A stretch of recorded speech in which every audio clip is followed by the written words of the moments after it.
to box again. Well. I already been getting these back, but now it's time for you to get your just due.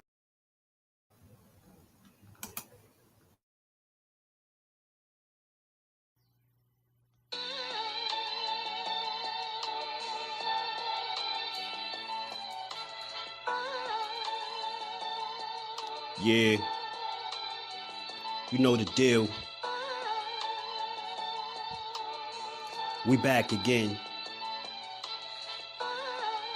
Yo.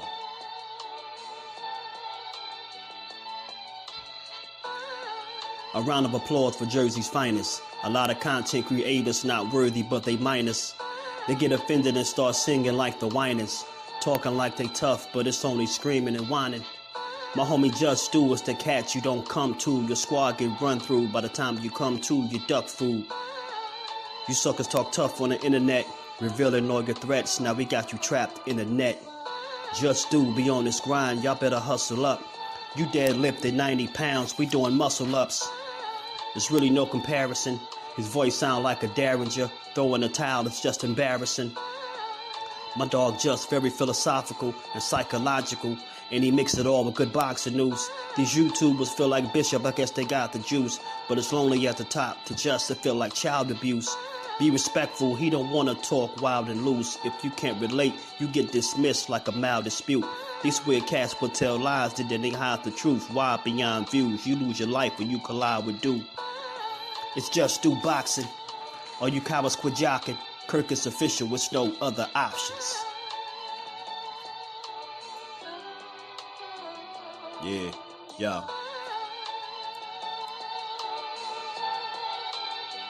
You know the deal. Judah Ben, we in the spot. Just Do Boxing, yeah. And of course, shout out to Mrs. Do, holding the whole family down. Word 'em up, word 'em up.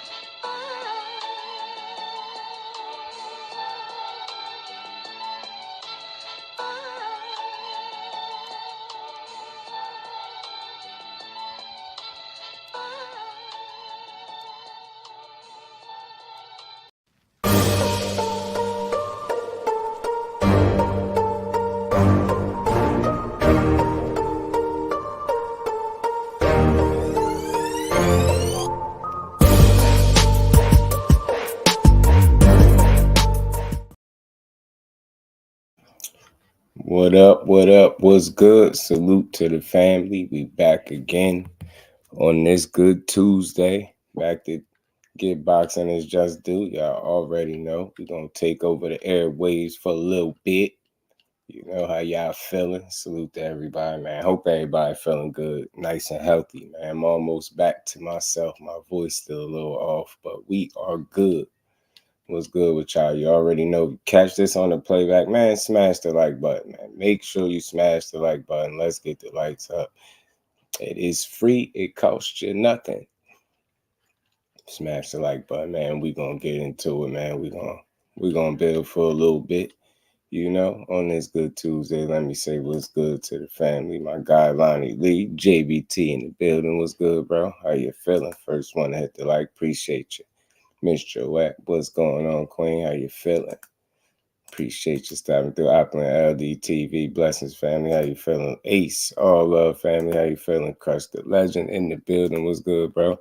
All things in the building. My bro Mike, what's good with it, family? Jose Diaz in the building. What's good with it, bro? My bro Zoom, what's good with it, family? Peace and blessings to my bro. Appreciate you, fam. As always, you know. A couple things to talk about that I seen today that I wanted to build on a little bit with the fam, man. We gonna talk about it. But before we do, man,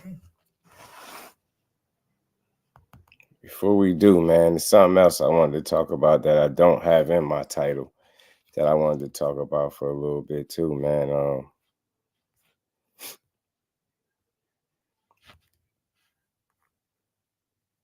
We all know AJ and Francis Ngannou.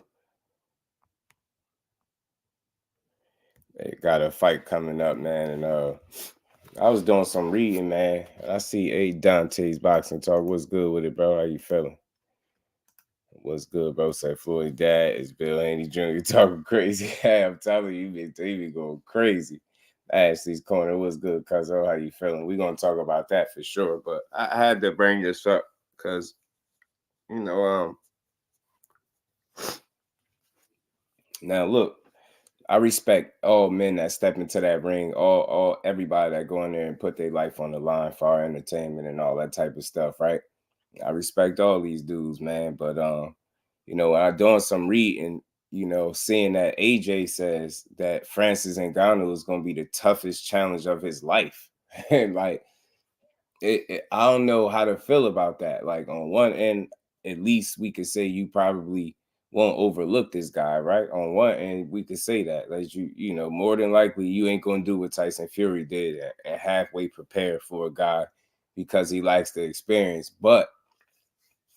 And I could appreciate that. You're gonna take the opportunity serious. You're gonna go out there and do what you're supposed to do with him. You know what I mean? Thrill Hill in the building. What's good, family? How you feeling, bro?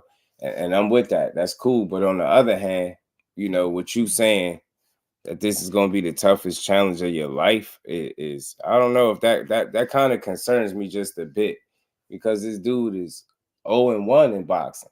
He 0-1 in boxing. So I don't know. Maybe most fighters don't know what to say to promote a fight. I'm telling you, because that ain't it. Kyle Sports JBT in the building. What's good with it? Just boxing talk. Good build, by the way, my good brother.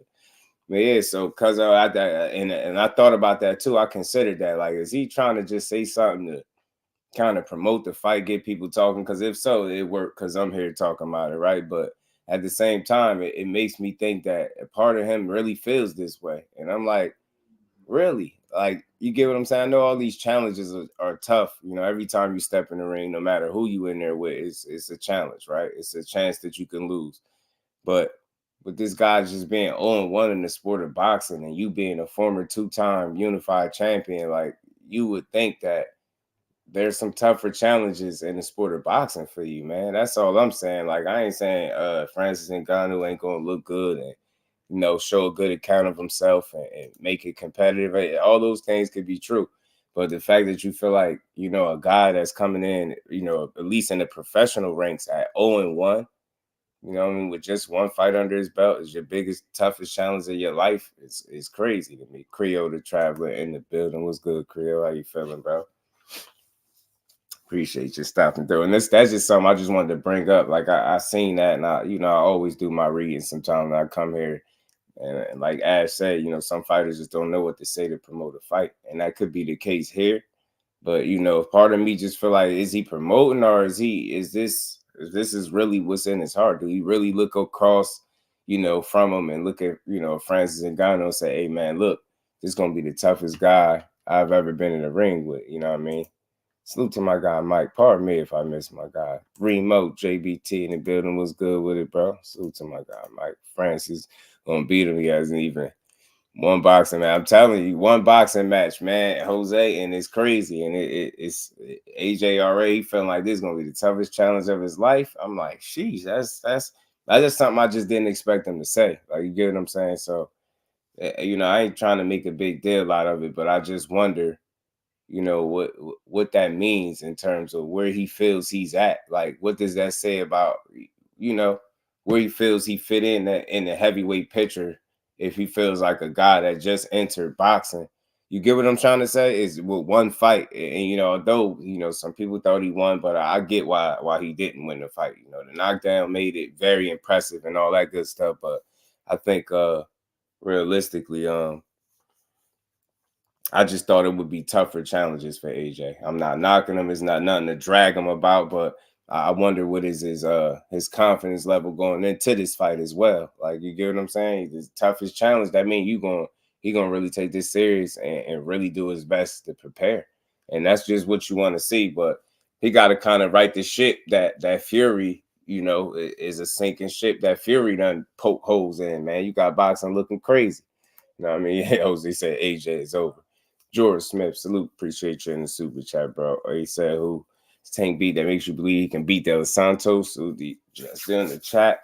For me, I mean, damn, that's what's on your mind. I mean, I answer the question because you definitely super chatted. For me, Tank is showing you nothing but, winning. You know what I mean? A winning effort, no matter who he's in the ring with. I mean, when he was at 126, showed you that he beat everybody put in front of him.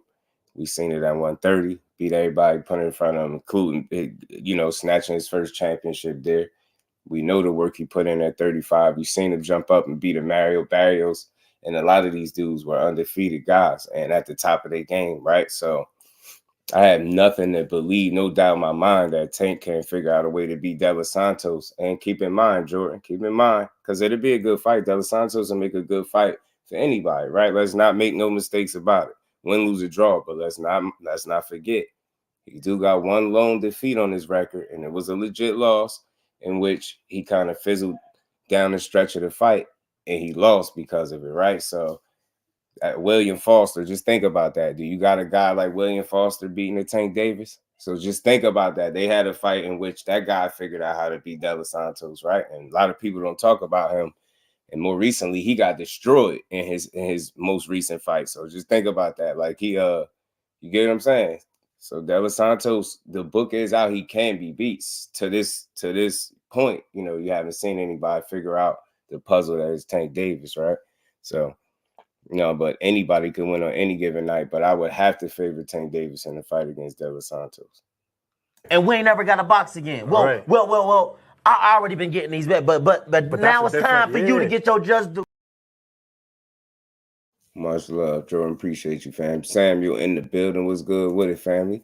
Hilltop in the building. What's good with it? AJ don't want to hurt his African brother. It's worse than how he felt versus Usyk. Well, he said that. He got to chill. So his first two matches, he get Fury and AJ.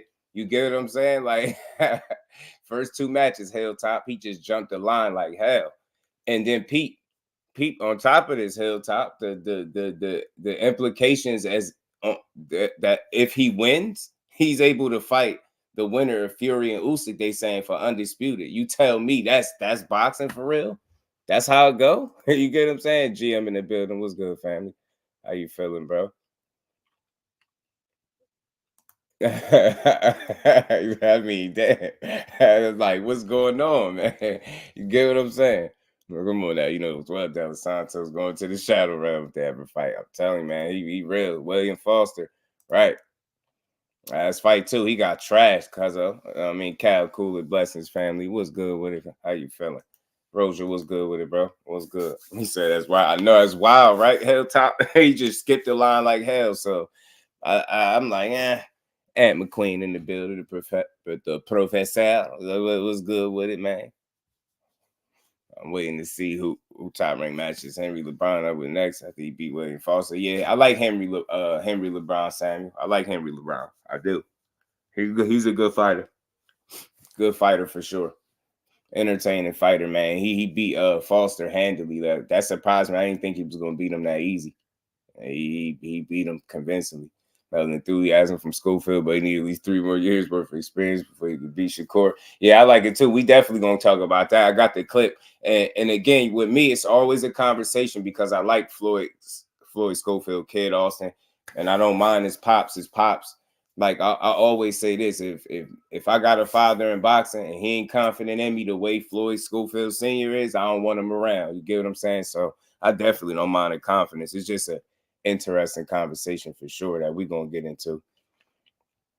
Like, why everybody start talking about Turkey? I think reality hit, GM. You know what I'm saying? Reality hit like a mug.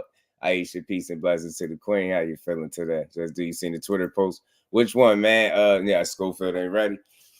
Nah, Cal, who posted on Twitter? I probably missed it. Jamal needs help. He damn sure don't need to be in the ring with Canelo Alvarez, Rosa, respectfully. You know what I mean? But yeah, man. But let me finish. Let me wrap this part up. But we're gonna cook on it. We're gonna cook on it for sure. Like I said, AJ, him feeling like Francis Ngannou sitting at 0-1 is gonna be the toughest challenge of his career is a little surprising to me. And like I said before, one side of it, the positive is at least he's gonna prepare, you would think, properly for this fight. And he ain't gonna take it lightly. He said, DM, I got you, Cal. Appreciate you, bro. Lons was good with it, fam. Was happening. Chief in the building. Chief Wildfire was good, bro. So look, he better go out there and win and be impressive, man. And something tells me, man, he better get this dude up out of there. I don't know. I think as the fight wear on, man, it could get dangerous, man. You let Francis Ngannou hang around, man. That man could punch for sure. And he's a hell of an athlete when it's all said and done. I think that's why he was able to transition over from MMA to boxing the way he did. And it's crazy because he's fighting world-class athletes. Think what you want about Fury. That's a world-class champion. You say what you want about AJ. That was his former two-time, unified champion. These dudes are championship material, and Francis Ngannou is getting opportunities to hang with some of the best fighters in boxing. And at the heavyweight division, it's crazy. It's crazy. Like, who would have thought? Who would have thought this was going to happen? I just couldn't see it. Like, Kid Energy, he's willing to fight. Yeah, I like him. That's why, when I had a conversation, when we do talk about that, y'all going to see it's not about like, oh, what is he thinking? He crazy. Nah, I love this energy. This is good for boxing, man. I do think if you get the opportunity, he'll fight Shakur. I swear I do. I believe that he would. I like Kid Austin, man. He's a gym rat. It's not much to not like about him. You get what I'm saying? He stay in the gym. I can't stress that enough. Like, he always working, focused, and he just confident. He just want to prove himself. And like he said it, like, why waste his time with a pawn? And Keyshawn, he called my boy a pawn, but that's all good. But he said he could go right for the champion. You know what I'm saying? Which is his favorite fighter, because I heard him say it. Go good. What's good with the family? LaMarcus in the building. How you feeling, bro? So I like it. I like it. I'm rolling with Francis. Yeah, man, I ain't gonna lie. Part of me rooting for Francis too, man, just because I feel like they picking on him. I feel like they picking on him a little bit, bro. Salute to Cash Crypto in the building. What's good with it? I feel like they picking on him just a little bit.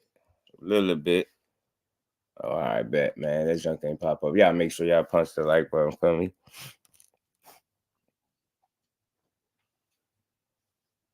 He said, who does for me? You think of Devin Haney, 2023 Manager of the Year? What's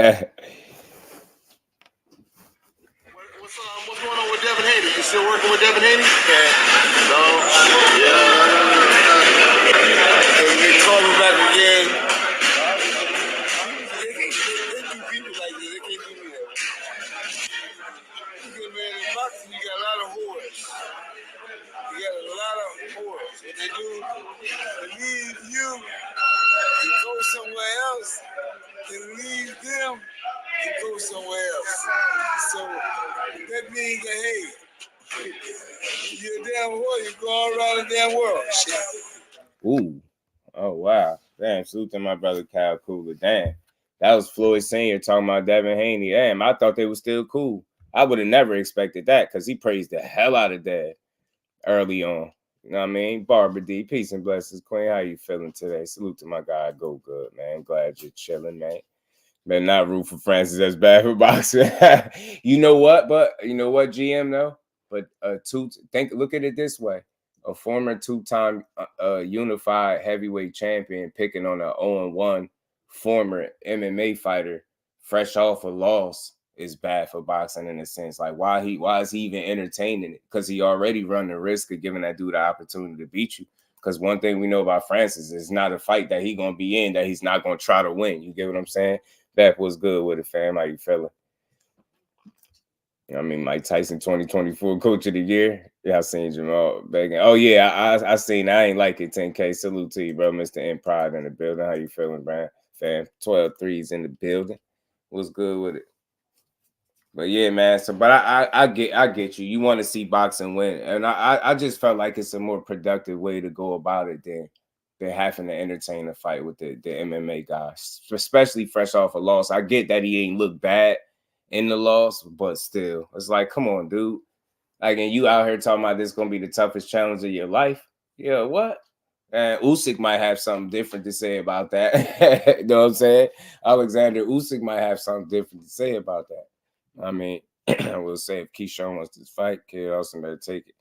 After all, after all that talk, don't say no to Keyshawn. Just say yes to Shakur. Yeah, just to say yes to Shakur. Yeah, you got to take on all challenges for sure. The first one that come your way.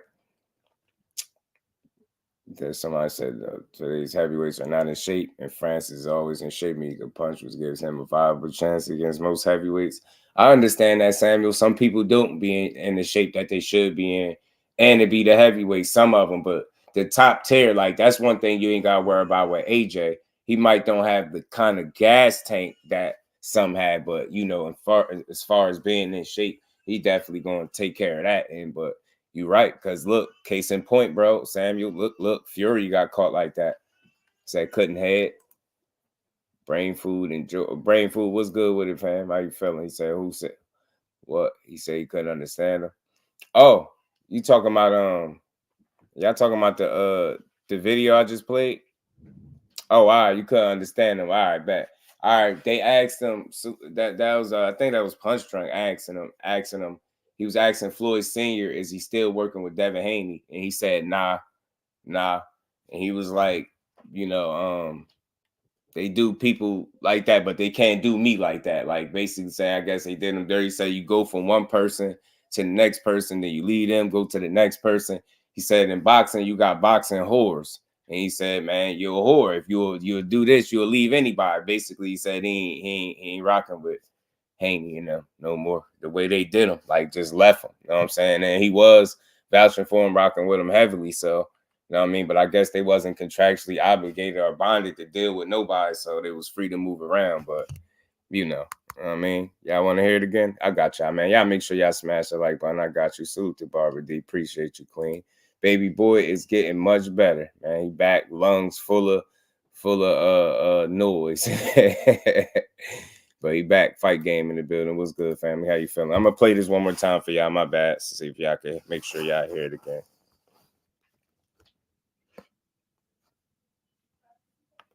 What's going on with Devin Haney? You still working with Devin Haney? Yeah. So, yeah. They call me back again. They do people like this. They can't do me that way. Man, in boxing, you got a lot of whores. You got a lot of whores. What they do, leave you and go somewhere else, and leave them and go somewhere else. So that means that, hey, you're a damn whore, you go all around the damn world. See, I hope y'all heard that a little clearer. He said, you know, they asked him, is he working with him? Nah, he's like, do people like that? They can't do me like that. He's like, in boxing, you got whores, they whores. Like, you got whores. Like, they leave you, they leave anybody. So, yeah, he sounded like he ain't like the way their situation got, I guess, dealt with, you know, because he was one of Devin Haney's biggest advocates coming into the game. Yeah, appreciate you asking, Queen. Yeah, doing much better. I'm so much happy to see the life back in his face again. Now he got to get back to gaining his weight that he lost when he was sick like that, which that's coming up. So, you know what I mean?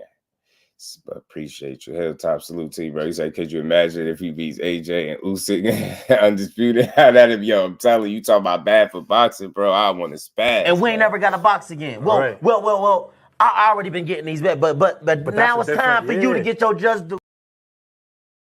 I want to lose it. Peace and blessings to the Queen Aisha and the Cash App, always supporting the grind as well. And we ain't never got to box again. Well, right. well. I already been getting these bets, but now it's time for you to get your just due. Appreciate you, Aisha. Salute to my guy, Hilltop. Said that years ago. People went from my head. Devin is a coach. Or that jumps from trainer to trainer. Sorry, but it seems like I was right again. Nah, I mean, look, that Floyd Sr. said it, man. Boxing, you got whores. That's what he said. That's what he said. Salute to my guy, Cal. Blessings to you, Brody. I had to play that for him. I'm glad I ain't forget to play it, man. I'm glad you mentioned it. Because the DM ain't even pop up. I had to physically check it.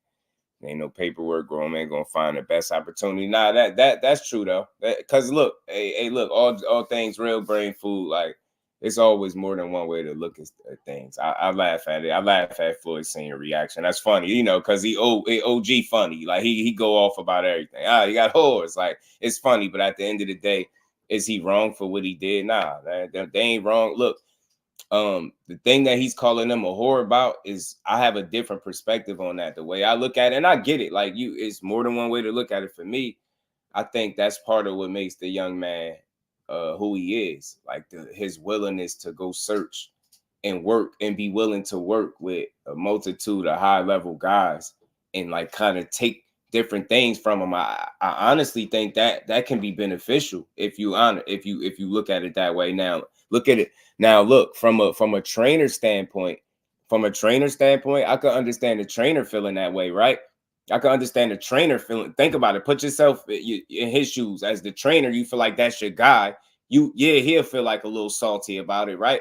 But us as fight fans, I could look at it and say, yo, he just taking bits and pieces from this one, that one, and that could make him who he is. And that's not a bad thing, especially if he actually getting something out of working with these guys and not just attention seeking, which I don't think he's doing. So I honestly think he searches to try to get something out of training with these different people. And the fact that Bill Haney hasn't gotten in his way when it's time for him to work with other people, I think has worked out for him at this point. I think it's been smart. You know what I'm saying? So again, it's always more than one way to look at it. He ain't did nothing wrong. But I get people saying, yeah, horror, though, the boxing horror. I get it. You know what I mean? I understand it.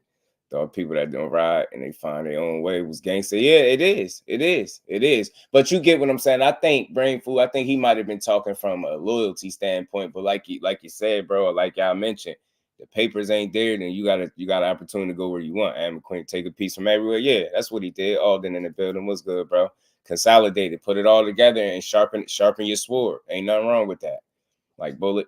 He said Rolly can never come back. And it's crazy. Like, I don't understand that. Aisha, it shouldn't be that. I don't think so. You get what I'm saying? Especially if he never done you wrong. Like, unless it's something that he ain't telling us. If it was just his willingness to want to try to work with somebody else to see if he can get something out of it, that's not a bad thing. You shouldn't, you know what I mean? I don't get it. But maybe they had a different agreement. I don't know. But that whole you can't come back stuff is tough. It's like, damn, man, it's that bad? I don't think the sport of boxing as a whole is like working with more than one trainer, it being cool. Yeah, now I get it. Because you feel it, you figure you want to settle with one person, but I can understand what you're trying to get out of it too. I can understand why somebody could look at it a certain way, but I can understand from a fighter standpoint what he's seeking to get out of it. You get what I'm saying? Yo, saying I work with a lot of the greats. You get what I'm saying? Maybe who knows? Maybe it could be a problem, down the road for him not sticking with one guy. But overall, I think the intent behind it makes it okay. If you get what I'm saying, his willingness to, hey, you know what? I'm gonna go over here. I'll work with this guy. You get what I'm saying? You know what I mean? Learn some stuff. I'm learning the game. It's all about being a student of the game. I think as long as that's his intent and it's pure in that way, trying to be better as a fighter, I can get behind it. I can understand it and support it to a certain degree. But as a man, I can also understand people that's like, man, find a guy, stick with him, and rock out with him. I get it. You know what I'm saying? But I think, again, that's what kind of make him who he is, his willingness to do such a thing, like work with different guys. You know what I'm saying? Yeah, facts, Samuel. And he literally learning on the job. He's literally learning the job. You know what I mean? Alan, what's good with it, fam? How you feeling?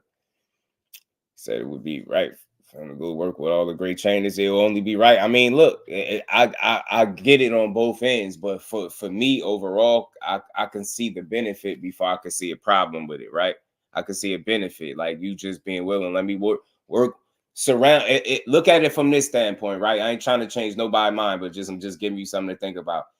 You essentially, when you're working with these different great trainers that have different things to bring to the table, right? That work with a multitude of different fighters, you essentially surrounding yourself around greatness. You get what I'm saying? That's a way to look at it too. And I think that's what that in his mind, I think that's what it is. That's why I don't have a problem with it. I think it's really trying to be better as a fighter.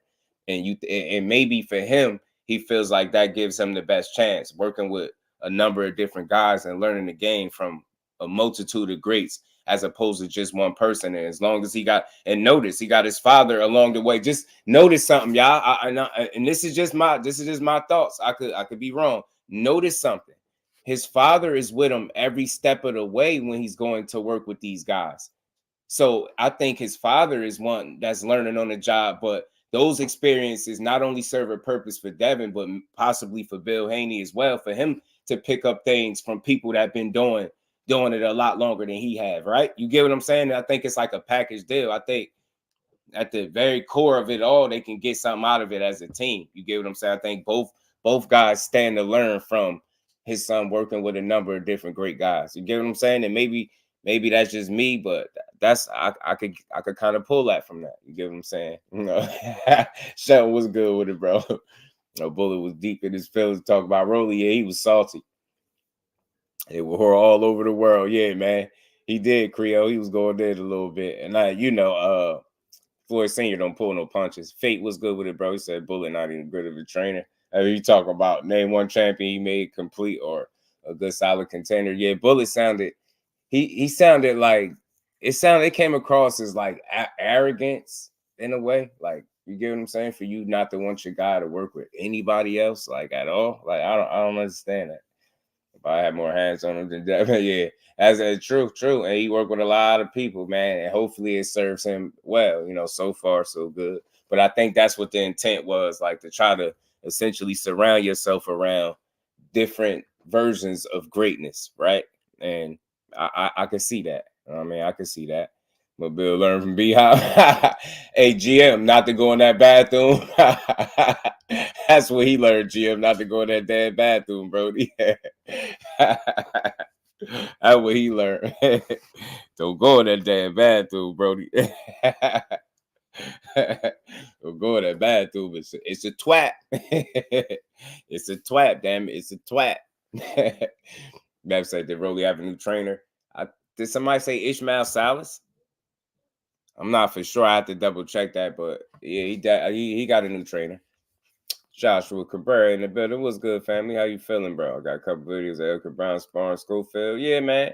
Yeah, man. What's up with El Cabrera, man? Salute to you, bro. Yeah, you're not open-minded at all, selfish. You want all the credit and no one else to be part of it. And I think, you know what, Fate, just to tie something into that, I think Teofimo's dad is that kind of guy as well. I think he wants to be his all, his everything.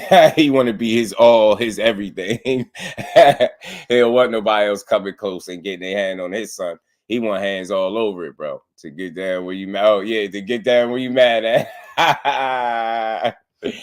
Man, it's either you just have Bullet or not have it at all. Yeah, Bullet needs some more work. Respectfully, he do. You know, get down where the camera's at. Yeah, he learned at gym. He learned not to take that trip to the potty. Woody, you know what I'm saying? Who Rolly new coach? I thought Ishmael Salas. I could be wrong, man. I had to double check, bro. But he definitely got another trainer. You know what I mean? Bullet like, yeah, he can't come back here. It's over. It's over with. He can't come back here. Y'all make sure y'all smash the like button for your good brother, man, as we continue this good old build, man. You know, don't tell me I was working with Salas. I'll be right back. Possible. Go double check that for me, Jose. Possible. I could be mixing him up, man, but possible. He went back. I think he had, and somebody said it was a solid trainer. So I thought somebody threw the name out there. I could be wrong, but double check for me. Big fight versus Danny is interesting. Hell yeah, it is. Danny he do got a chin. Yeah, he do. And Ben, I think he can test Ben's chin. I do. You know what I mean? I like that fight. That's what's next for Matias and Crawford. Matias, it might be Paro for Matias, possibly. Crawford, man, that's interesting, man. It's tough because you got Spence still in the win, right? You got Canelo kind of shooting the fight down, at least for right now. Tim Tszyu tied up. Charlo is not fully back in the mix. His options ain't you get what I'm saying? Ain't that plentiful. It's like, to me, Crawford right now, like right next, his options seem like a Boots or a Spence type deal. Tell me if I'm tripping. Para pulled out. Damn, Crush, he did. Appreciate you, Brody. Appreciate that. I ain't know that. R. Stokes was good with it, bro. How you feeling? Appreciate you pulling on. Damn, he pulled out. He injured. Okay. He off the table. Yeah, so Matias. That might put somebody else on the table for Matias. I don't know, man. I don't know. Matias. I don't know. People been talking crazy with ATL. Somebody get T.O. on the line, bro. Somebody get Teofimo on the line, dog. Yeah, nah. Hey, Shelton, it's funny you said that. Nah, you know what? Then this clout chasing dude could get it. know what I'm saying? Mr. Clout Chaser himself. Before it's all said and done, like something else that you want to check off your box? 3 crowns. I got 2 crowns. Yeah. Crawford's the last crown. Take that crown, and then maybe, just maybe, they'll give me my flowers while I'm still alive, not when I'm dead. I'm fighting so hard, so that way I can actually enjoy it here while being with my son and show him, my son, that your daddy was one of the most ruthless and most honest men here on earth. At 26, yeah, I'm not even in my prime, fam. Right. I did 2 Hall of Fame careers by the age of 25. And he got hit, and see, and I think that's part of his problem. And the only reason I said that, him and Crawford, because he won't stop. He won't stop. And I got a clip. Salute the Punch Drunk, but something came across my desk, and I seen Teofimo Lopez Sr. going in about, not going off, but speaking on Crawford again. They clout chasing that man. If y'all really want to fight him, go after him, bro. You know what I mean? Go petition to the WBO like he asked you, like you made it seem like you would be willing to do. You say you never heard him being injured. Africa, yeah, I wouldn't mind that Africa fighting Gustavo Lemos next. I wouldn't mind seeing that though, Aisha, for sure. However, just said Envy doesn't want to fight Matiz. Yeah, I think he's gonna revisit that rehydration clause thing, man. Because if that's his opportunity to the title, then that's his only way. Al Booger in the building. What's good, family? How you feeling? Make Teal versus Bud. Yeah, I'm tired of him talking. Teal needs more therapy. Yeah, listen, I'm tired of him speaking Crawford this, Crawford that, bro. It's Crawford this, Crawford that, Crawford this, Crawford that. I'm like, hey, man, that's you barking up the wrong tree. But go ahead, bro. Like, that's what you want. Go ahead and keep playing with Crawford. You saw T.O. weigh in. What do you think about it? T.O.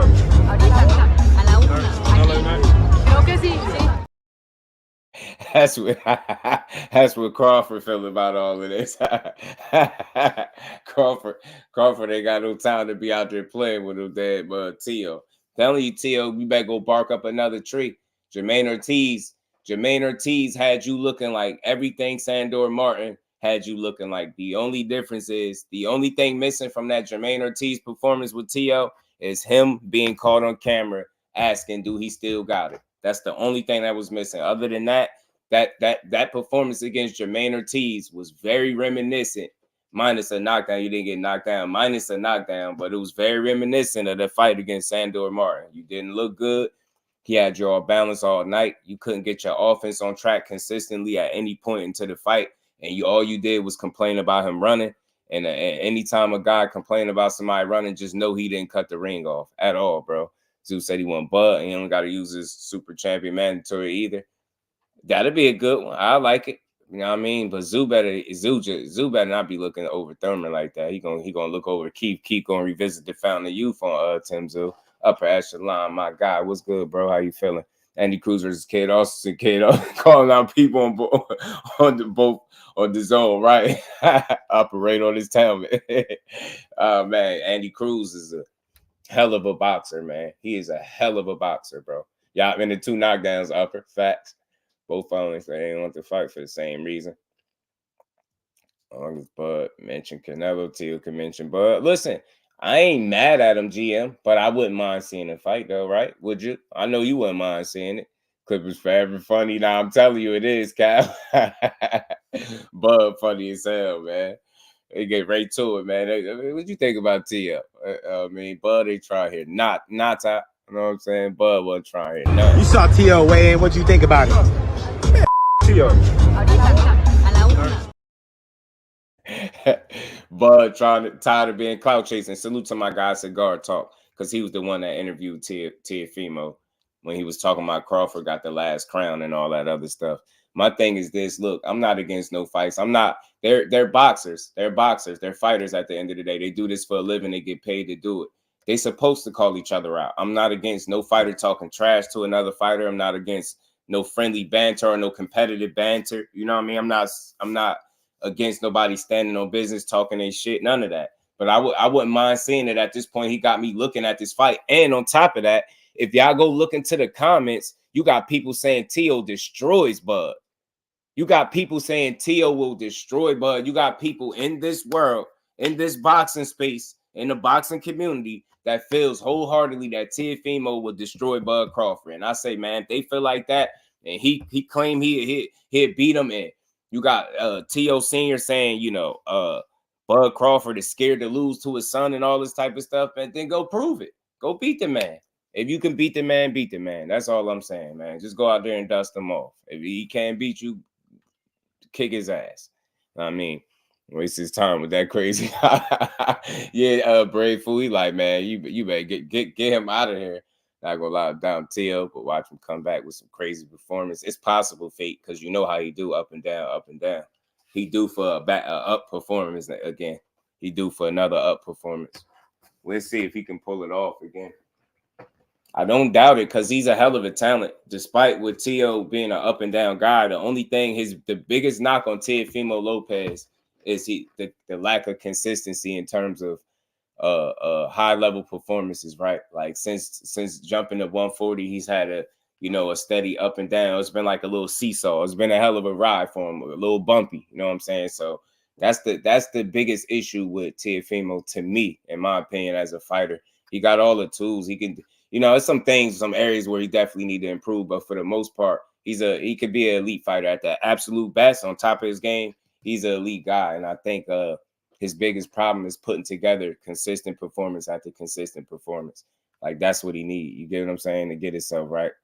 Rick Tim's in the building. What's good, family? How you feeling, bro? TLB Bud, he would say he was 4-time. Yeah, he gonna add, GM, he gonna add Bud undisputed.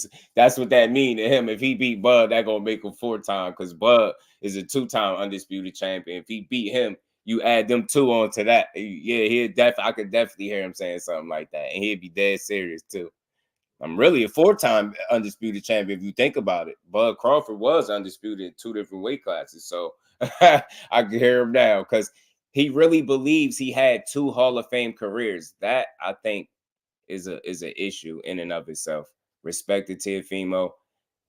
Listen, you didn't have a bad career. You had you got a solid ass resume, and with only 21 fights, you've done your thing, man. You a 2-time champion. You get what I'm saying? You've been very successful, but I don't think you've had 2 Hall of Fame careers now. I think that's a stretch. I think that's a bit ambitious. I mean, you're gonna have to sell that one, because I ain't buying it, bro. You ain't had no 2 Hall of Fame careers. That's wild. Your 2 biggest wins, respect. You beat Lomachenko and you beat Josh Taylor. I don't think beating both of them is saying, that's 2 Hall of Fame careers in one. You get what I'm saying? The Lomachenko win is gonna look good at the end of your career at the time that you beat him, right? But I don't know, man. What's good, family? How you feeling, bro? But he tripping that 2 you had 2 Hall of Fame careers already, bro. That's your damn problem. You act like you've made it already. You could worry about that stuff after you retire, bro. 2 Hall of Fame careers. Think he is a game. He around here collecting skins. You think it's a game, right? I'm telling you. Miss Joe say, hey, Boots just tweeted the truth is coming out. Oh man, I hope everything good with Boots, man. I want to see him back in the ring as soon as possible, like ASAP. People used to crack me up talking about Teo stopping Dave. Yeah, okay. Nah, hey, Chief, after seeing what he looked like against Jermaine Ortiz, and then if you look at the style of Devin Haney, I think Devin Haney has the tools to frustrate Teofimo very bad.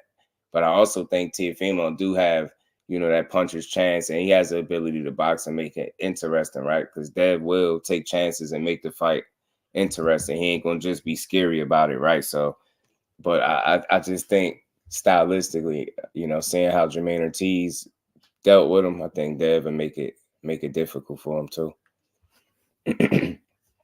But it is a fight Teo still can win. It can go either way, but I would favor Dev stylistically.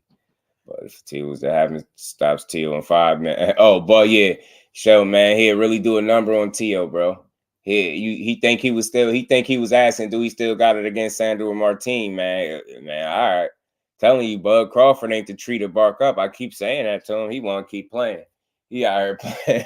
He out here playing. Ain't nobody playing but him. Ain't nobody playing but you. You up and down here all day playing. You said he had a gun when you seen him, right? Now name one ninja that play like that. that's it. That's what Teofimo got to be told when it come to Bud. They said they said he had his gloves on when you seen him, right? You know what I'm saying? Now name one ninja. Now name one boxer in the sport that play like that. He go best route, get himself spark playing with Bud Crawford. I don't see no scenario where he beats him, and it's not a 50-50 fight. And like I said, Josh, people out there that really feels like that man to go in there and starts Bud Crawford, which is laughable, man. No, the hell he won't. He'll get something done. He'll get some bad things done to him, bro. Mr. Crawford are doing one. I'm telling you, it had you consider going back to 35, playing around with Bud Crawford. I'm trying to tell you, that ain't the tree to bark up, man. But again, and that's all jokes aside, though. If that's a fight you want to pursue, go ahead and do it, because you and your father gonna have to put up and shut up at this point, because y'all won't stop talking about him. Y'all won't stop talking about Mr. Crawford. Crawford gonna go and break his foot off and T.O. ass. I'm trying to tell you something. And this interview, Salute the Punch Drunk Boxing, this interview was from a day ago. So this is recent, y'all. This wasn't no old one. Teofimo Lopez Sr. was on Punch Drunk Boxing, and he mentioned Crawford. He ain't got enough money for Bud. No, I don't think so either, Brain Food. I don't think so. I heard Parrows and taking the Matias fight. Yeah, they said he injured. Rosa already pulled out injury. Steve Spark retired and went into real estate. Wow, did he? Damn, Rosa. Did he? Crawford with dog walk T.O. Now, that would be a dog walk. Andrew Gray in the building. What's good, Drew? How you feeling? Yeah, Parrow injured. They saying y'all be thinking Haney's Jordan. Haney really the same level as T.O. Look, like, I ain't gonna say like it's night and day in levels of, apart with them in terms of separation when it comes to skill, but stylistically, that's why I framed it the way I do. Stylistically, like seeing how Jermaine Ortiz, seeing how Sandor Martin gave him issues with the movement, I think Devin could replicate some of those same things and keep him at bay with a long jab and frustrate him a bit. That don't mean he can do it all night and it'll be easy, but I could see that method of victory for Devin Haney against a guy like Teofimo, especially just seeing those up and down performances. One thing you could say about Devin Haney, outside of the Lomachenko fight that was contested and close, right? He typically has a very consistent performance, right? He's gonna get the decision on you, gonna go to rounds, he's gonna outbox you from round to round. Like, that's just what he do.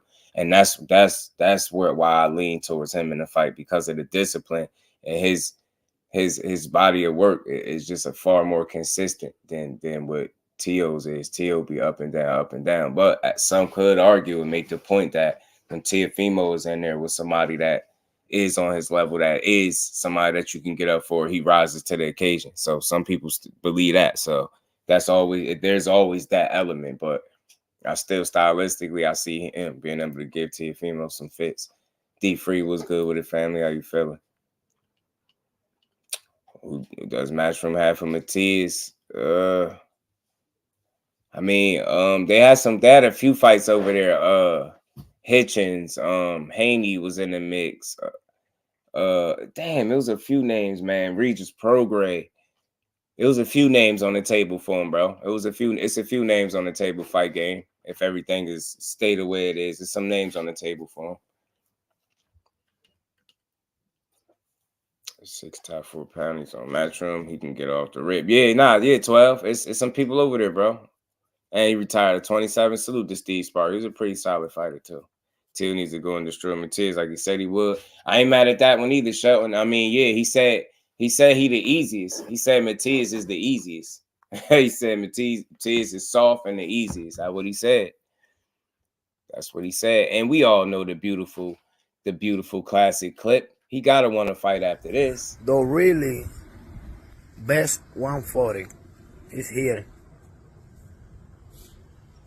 No Teofimo, pussy. No Ryan, who is Ryan? No Haney, chicken. No Rolling. He's a joker. And the world knows. So, what happened? I'm here. Who going to fight with me? Who? He working with Silas. That's not going to last. Right. I was right, Jose. I was right. He said you're damn not part of the deal. I heard that he's on the table, Cal. I want to put it that way. I don't want to say he's part of the deal, but I want to say that it's some options on the table from my messages, and Haney name was in the mix, but the problem people are having is it's not in the immediate plans or anything like that. It seems like it could just be something that fade away. You get what I'm saying? Possibly not happen. But the option is there. And what we do know, Cal, is if Matias is over there with Matchroom and you know who done business with Matchroom, the only way that fight doesn't happen if somebody doesn't want to fight, and that's either guy. I ain't saying who, but that's how I look at that, Cal. You know what I'm saying? So part of the deal or not, once y'all made yourselves in that picture, once y'all painted him as a guy that priced himself out, now it's like I want to see that fight. You know what I'm saying? They're trying to send Regis into retirement. Yeah, man, Regis, man, he had a tough out in the last one. I want to see Gary Antoine versus Matias. I'm with that. B-Dog, what's good with it, bro? How you feeling? AJ64 in the building. What's good with it, AJ? Matias, the dog he is. Regis, Jack Richards, Apeda, Haney. Yeah, it's some smoke over there. It's some smoke over there. Boosie. It's a classic, bro. Learning English is important. Yeah, a yoker is classic, Cal. You know what I mean? We never forgetting that, bro. We never forget that. Ain't no guarantee, right? Ain't no guarantee, but it's a possibility. It's an option. You know what I mean? I think if somebody don't want it, then it don't happen. If they don't focus on each other, then it don't happen. And that's respect to boxing, right? That's the only way it don't happen, because they're working with the same people. That's what we do know, right? What's usually a roadblock when it's a fight, right? That this imaginary side of the street that people be pulling up, right? That still has no address still to this day, right? So with them essentially being on the same side, there's no reason why all of those fights are not available. Not just that one, not just them two, all of those guys, because they're over there on Matchroom. They all should be able to mix and match it up. And I want to see all of them. Hitchens, Haney, all of them. Matias, Hitchens. Like it's you just mix them up, bro. They over there. They're good fights to be made. Nobody can convince me otherwise. Them dudes is over there. Make them damn fights, man. And I assume the in-house fights will be the easiest to make. So that's why I'm focusing on guys that are over there. You get what I'm saying? And they all sitting there talking about being champion and, you know what I mean, challenging and being the best. All right, well, 140 is full of talent. Let's see it. Let's mix it up. I don't care how y'all mix it up. It's on. They all have a responsibility of fighting the best. The ones that saying they're the best, they have a responsibility to fight other guys that's the best. That's everybody. We just want to see the fights, bro. All of them. It's not one of the fights. That's a unification fight. Oh, how is not one of the fights? Yeah, it's a unification, right? Yeah, that's what I'm saying. This is there. You know what I mean? From a solid source that let me know. I think if I go back in my notes, I'll find it, but I'm pretty sure Haney name was in the mix. Don't he beat a fighter so bad? The guy passed, like RIP to that. Yeah, Matias is tough. RIP dot I shared. Yeah, Matias is tough, man. Salute to my baby girl, Miss Just Do. How you feeling, baby girl? Y'all make sure y'all punch the like button for your bro, man. We just gonna keep building. I call and see how much money a fighter wants. Never interested. Just say you call up Matias $1 million. It better happen. Yeah, we need that. Naeem in the building. What's good with Killer Core? Killer Core. Yeah, man. He getting back to it, man. Getting back to it. Free Big Watch Barroso to Matias. These Big Watchers get in there. Regis say he done with boxing training with Bellator fighters now. Damn. He did say he wanted to do MMA, so I ain't surprised. You know what I'm saying? Are they gonna make it though? Is my question. I feel you. Part twice in the building. Was good with it, bro. Rude exposure in the building. Yeah, man. Yeah, I wonder if they're gonna make a 2-fight game. And my thing is, like, both parties should obviously like genuinely show an interest in wanting to fight. Especially one side. Like I said, one side has been very vocal about what they want. And I just want to see a real push when his hand is healed. I want to see a real push. The fact that he ain't fighting Paro pulled out injury, then, I mean, somebody could want to fight him. But I understand he got business to take care of right now with Ryan Garcia. So that's going to potentially have to wait a minute. But what I'm saying is, as long as he at 140 with a title, there's no reason why that unification is not a fight that's on the table. With those two dudes being on the same side, working with the same guy. You get what I'm saying? It should be easy. Should be easy. See Haney versus Matias happens later this year. I hope so, bro. I'd love to see it. Any of the fights, not just Dev, anybody. You get what I'm saying? The chat runs a lot of respect. But yeah, man, you see, I appreciate you saying that, Brain Fool. I'm glad you caught on to the way I engage with the family, because it's always a conversation, and I'm talking to y'all, not at y'all. We talking together. You know what I'm saying? Kello, what's good, my bro? How you feeling? That is it? Shakur versus Muay looking likely. I didn't hear no whispers about it, but I'm pretty sure if it's down the pipeline, I'm gonna hear something about it real soon. I know it. Salute to my guy Kello. That's a great fighter, Kello, and I would love to see it. I like both of those fighters, man. Raymond Muay is a hell of a talent, man. Robert Garcia got him right. He got him one on his hands. He keep a good fighter. And I think that's because he's a hell of a trainer. Get what I'm saying? Yeah, hell of a trainer. Hell of a trainer. I like him. I rock with Robert Garcia, man. The way he do his training, his fighters, man. So he got one in Raymond Muay. Look, they got a common opponent in Nakatia. I don't see no reason why he can't make that fight. And they on the same side of things. It should be easy to make. You know what I mean? He a real opponent. It ain't like Shakur got a ton of fights and more than him. Like, he right there on the cusp. So I don't see why he can't fight. He got punching power, boxing ability. You know what I mean? So he can fight.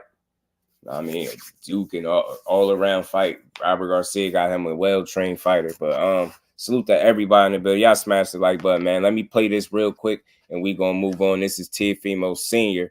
And, you know, speaking about Terence Crawford, salute to Punch Drunk Boxing. Crawford wants anything to do with my son right now. His career is gonna be over.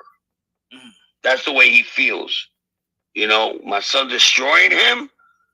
A little dude, you know, supposedly he walks around like he think that he's King Kong. You know what I'm saying? So for losing to a guy like my son will be a disgrace. He wouldn't be able to sleep every night. Now let me stop him real quick right there. If your son is as good as you say he is, if your son and Teofimo Lopez Jr. is as good as you say he is, why would anybody losing to him be a disgrace? Think about what you're saying. Your son is really that guy. If he really that dude, him beating anybody shouldn't be far-fetched, right? Salute to my guy, Kello. It's all good. It's all good, my guy. You get what I'm saying? Why would losing to your son be a disgrace for anybody? Well, if he lose to this little guy, this little dude, newsflash, bro, and I'm peeking into the future. If your son get in the ring anywhere near Terence Crawford, he's getting his ass beat. He think his esophagus exploded and his lungs, you know, had too much air in them or whatever weird story he was talking about. He think Cambosis made him see the light. He think Cambosis almost made him see the light. Teofimo will get his ass absolutely destroyed by Terence Bud Crawford. That is not the guy to play with. That's not a safe fight for you. That's not a smart fight for you. What I want to see, I'll watch it. But I'm gonna just be real with you. That Terence Crawford is far too focused, way too consistent in his bag to get in there with a guy that's having up and down performances. And we got to bank on the fact that you getting in there with a guy that you actually get up for and having a good performance. That's what we banking on. You won't have that good performance against Terence Crawford. It'll be one of the worst performances of your career, because more than likely you won't make it through 12 rounds. And I'm willing to bet a substantial amount of money, and I'm not even a betting guy, but I'm willing to bet that Terence Crawford will stop Teofimo. I don't care about the damn round. I'm willing to bet that a knockout takes place within the 12-round duration. I guarantee you that man don't make it to the final bell, in my opinion, in a boxing match with Terence Crawford. Listen, he could be competitive. It could be entertaining. It could be fun. All that stuff could be true. But we talking about a win here. You talking about him destroying Terence Crawford, his career being over. He's scared to lose to your son. It'll be a disgrace. Like I said, man, if your son was who you say he is, it shouldn't be a disgrace if anybody loses to him, right? Because you would feel like they lost to the absolute best, right? Ain't this the same guy that just fresh off saying he had 2 Hall of Fame careers? You know what I'm saying?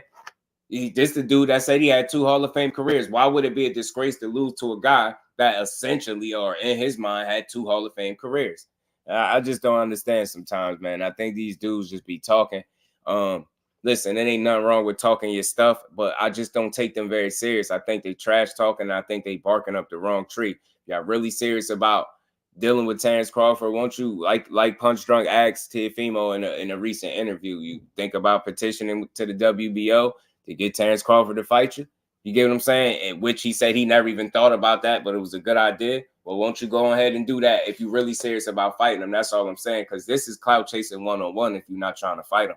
This is clout chasing one-on-one. Terence Crawford, man, I'm telling you, that's the wrong tree that you barking up. I think he'll step on you. I think he'll step on Teo, and I think it'll get bad, bro. You're too inconsistent as a performer to go in there and bank that you're gonna raise it, you're gonna put it all together on the night against a guy that's that focused, and you going up there to where he at, and you ain't acclimating, you ain't getting no warm-up fights, you just gonna go straight to the smoke. I respect the hell out of it if you do it, but I'm telling you now, that's the wrong move, and he more than likely would stop you. More than likely would stop you. King was good with it. Said that man still play with the white lines as usual. Grease somehow manages to beat Bud. That would be a disgrace. I mean, it's not that it'd be a disgrace, right? And again, I'm basing it off them thinking that, you know, 2 Hall of Fame careers. If he's that good, it shouldn't be a disgrace. It maybe be a disappointment, or it'd be embarrassment. Say an embarrassment, but a disgrace, I think he's using the wrong words. Watch, it's never a disgrace to lose to the best of the best. And if your son is really of that ilk, then it should never be a disgrace for anybody to lose to him. Maybe in Terence Crawford's position and what he's accomplished for him, to let a guy like Teofimo that has had some up and down performances, that has lost to a guy like George Kambosos, had a very shaky fight that many thought he lost in Sandor Martin. That's that guy. You get what I'm saying, man? I think Bud Crawford destroys him, man. I do. You get what I'm saying? I do. You know what I'm saying? But yeah, Barber, I think he'll do a number on him. That ain't the one. He said he gets stopped in 4. Bud Crawford just ain't the one to play with. But let me finish playing this and see what else he had to say. You know, it will be a night. So losing to a guy like my son will be a disgrace. He wouldn't be able to sleep every night. You know, it will be a nightmare. It will be like, yeah, that's why he doesn't want to face us. It'll be like him coming back from Vietnam and seeing all the freaking shit that you see in those wars. You know, he'll be spooky. He'll be waking up in the middle of the night. Teo, where are you, Teo? You know what I'm saying?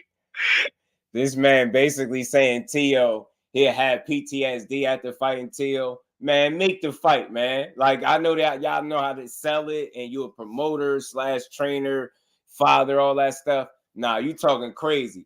I guarantee you, I will bet money Teofimo find himself in the ring with Terence Crawford, he don't make it 12. I guarantee you he stopped Teofimo. I put money on it, man. I put money on it. He stopped Teo, bro. All right, magnificent. What's good with it? Teo got Kambosos problem still low. Think about it. It's a guy that lost to Kambosos. You get what I'm saying? Not only lost to Kambosos, you struggle with Sandor Martin. You more recently struggle with Jermaine Ortiz. You on this high horse, and now you barking after the performance you just had. How could somebody realistically with confidence go and say, you know what? Yeah, Teo. Yeah, I got Teo over, bud. You serious? Like, for real, what game you playing? You got Teo over who?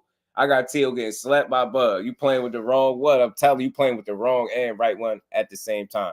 Brain food in the building. Much love in that super chat, bro. Putting the color in the chat. Salute to the movement. Much love and appreciation to you, bro.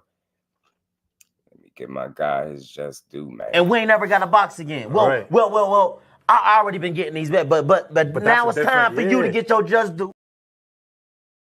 Salute to my guy, Brain Food. And look, man, make no mistake, Teo can fight. Teo can fight. We seen what he can do. A focused Teo is a very entertaining Teo to watch. But again, if that's his question going into every fight, what version of Teo you're going to get, I think it's realistic for me to believe that Terence Crawford will be an extremely tough fight for him. At least with Terence Crawford, we can say, you know what you're going to get. You're going to get consistent performance out of him. That dude coming to stand on business and hurt you. He ain't going to be caught on camera at the end of the fight talking about, dude, he still got it. He going to stand on business while he in that ring. And we know that about him. Again, when is the last time, I'll say this, that you watched the Teofimo fight, right? And I'm just being honest. I'm not tearing them down. I'm putting real conversation. When's the last time as a real fight fan that you watched the Teofimo fight and you didn't have to question what version of Teofimo you're going to get? You get what I'm saying? If you got to watch, if you got to question every time a guy fights, damn, I wonder what version we going to get now. Is it going to be Kambosos, Teo? I can't breathe, my lungs. Like, is it going to be that guy? Is it going to be Sandor Martin? Do I still got it? Is it going to be Jermaine Ortiz? He ran from me and I wanted to fight. Like, what Tio we getting? And you notice how that list of names is getting longer and longer as he continues to have performances. That's not a good thing. That's math. That's the first maybe 1 or 2 might be coincidence. This is at least 3 fights where you've been shaky and questioning yourself. Really, it's 4, because if you look at Nakatani that you fought, you had another shaky performance. You get what I'm saying? Against him, Chop was good with it, bro. So it's tough, man. What version of Tio you gonna get is a big concern going into his fights, and we don't have that same concern or worry when you're watching a Terence Crawford fight. Respectfully, you kind of know what time it is. You get what I'm saying? What caliber of fighter he is and what level he's gonna perform and fight at. Teofimo's like, is he gonna get up for Bud Crawford? And, you know, I know some people like I said in them comments, they said Terence Crawford will get stopped by you know, he stops Bud, you know, he destroys Bud. No, I mean, I'm like, I don't see that. Chops, my bad. Chops, I don't understand why they hate towards Lopez. Nah, he is no hate towards Lopez for wanting to be great, but can you really say you honestly believe him? Can you really say you believe that he wants to fight Terence Crawford? Like, if I believed him, maybe my energy would be a little bit different. But for right now, it's coming across as clout chasing, because y'all saying any and everything. Like, y'all do know it's an avenue for you to go actually try to fight this man. And if you're not going to do it, then y'all just talking. So I'm never mad at a fighter daring to be great. I'm not even mad at the banter and trash talk. It's not about being mad at him, but I'm just checking the energy, and I'm calling it out. I don't think it's real. I don't think he truly wants to go in there and fight Bud Crawford. I think it's a very risky fight for him. It's a tough fight. I think coming off a guy like fighting Jermaine Ortiz, and you look shaky, you think you go in there with Terence Crawford. Look at the level, the gap. You go into Jermaine Ortiz, just think hypothetically your next fight would be Terence Crawford. Can you confidently pick Teofimo?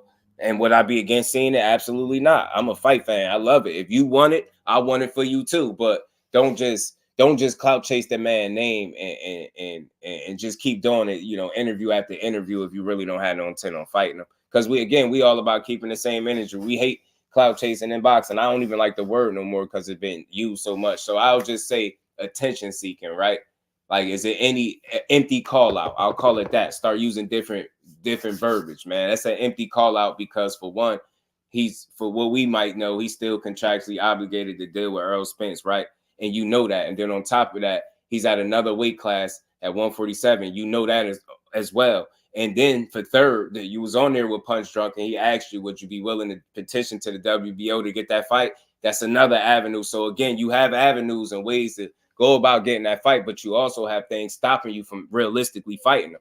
But the one avenue that you can pursue, would you actually do it? Or are you comfortable just calling them out and making people laugh, talking about what you would do to them? You get what I'm saying? Crawford to have PTSD pretty much is what his father just said. Fighting Tio, show me. You know what I'm saying? I ain't mad at it. Just show me.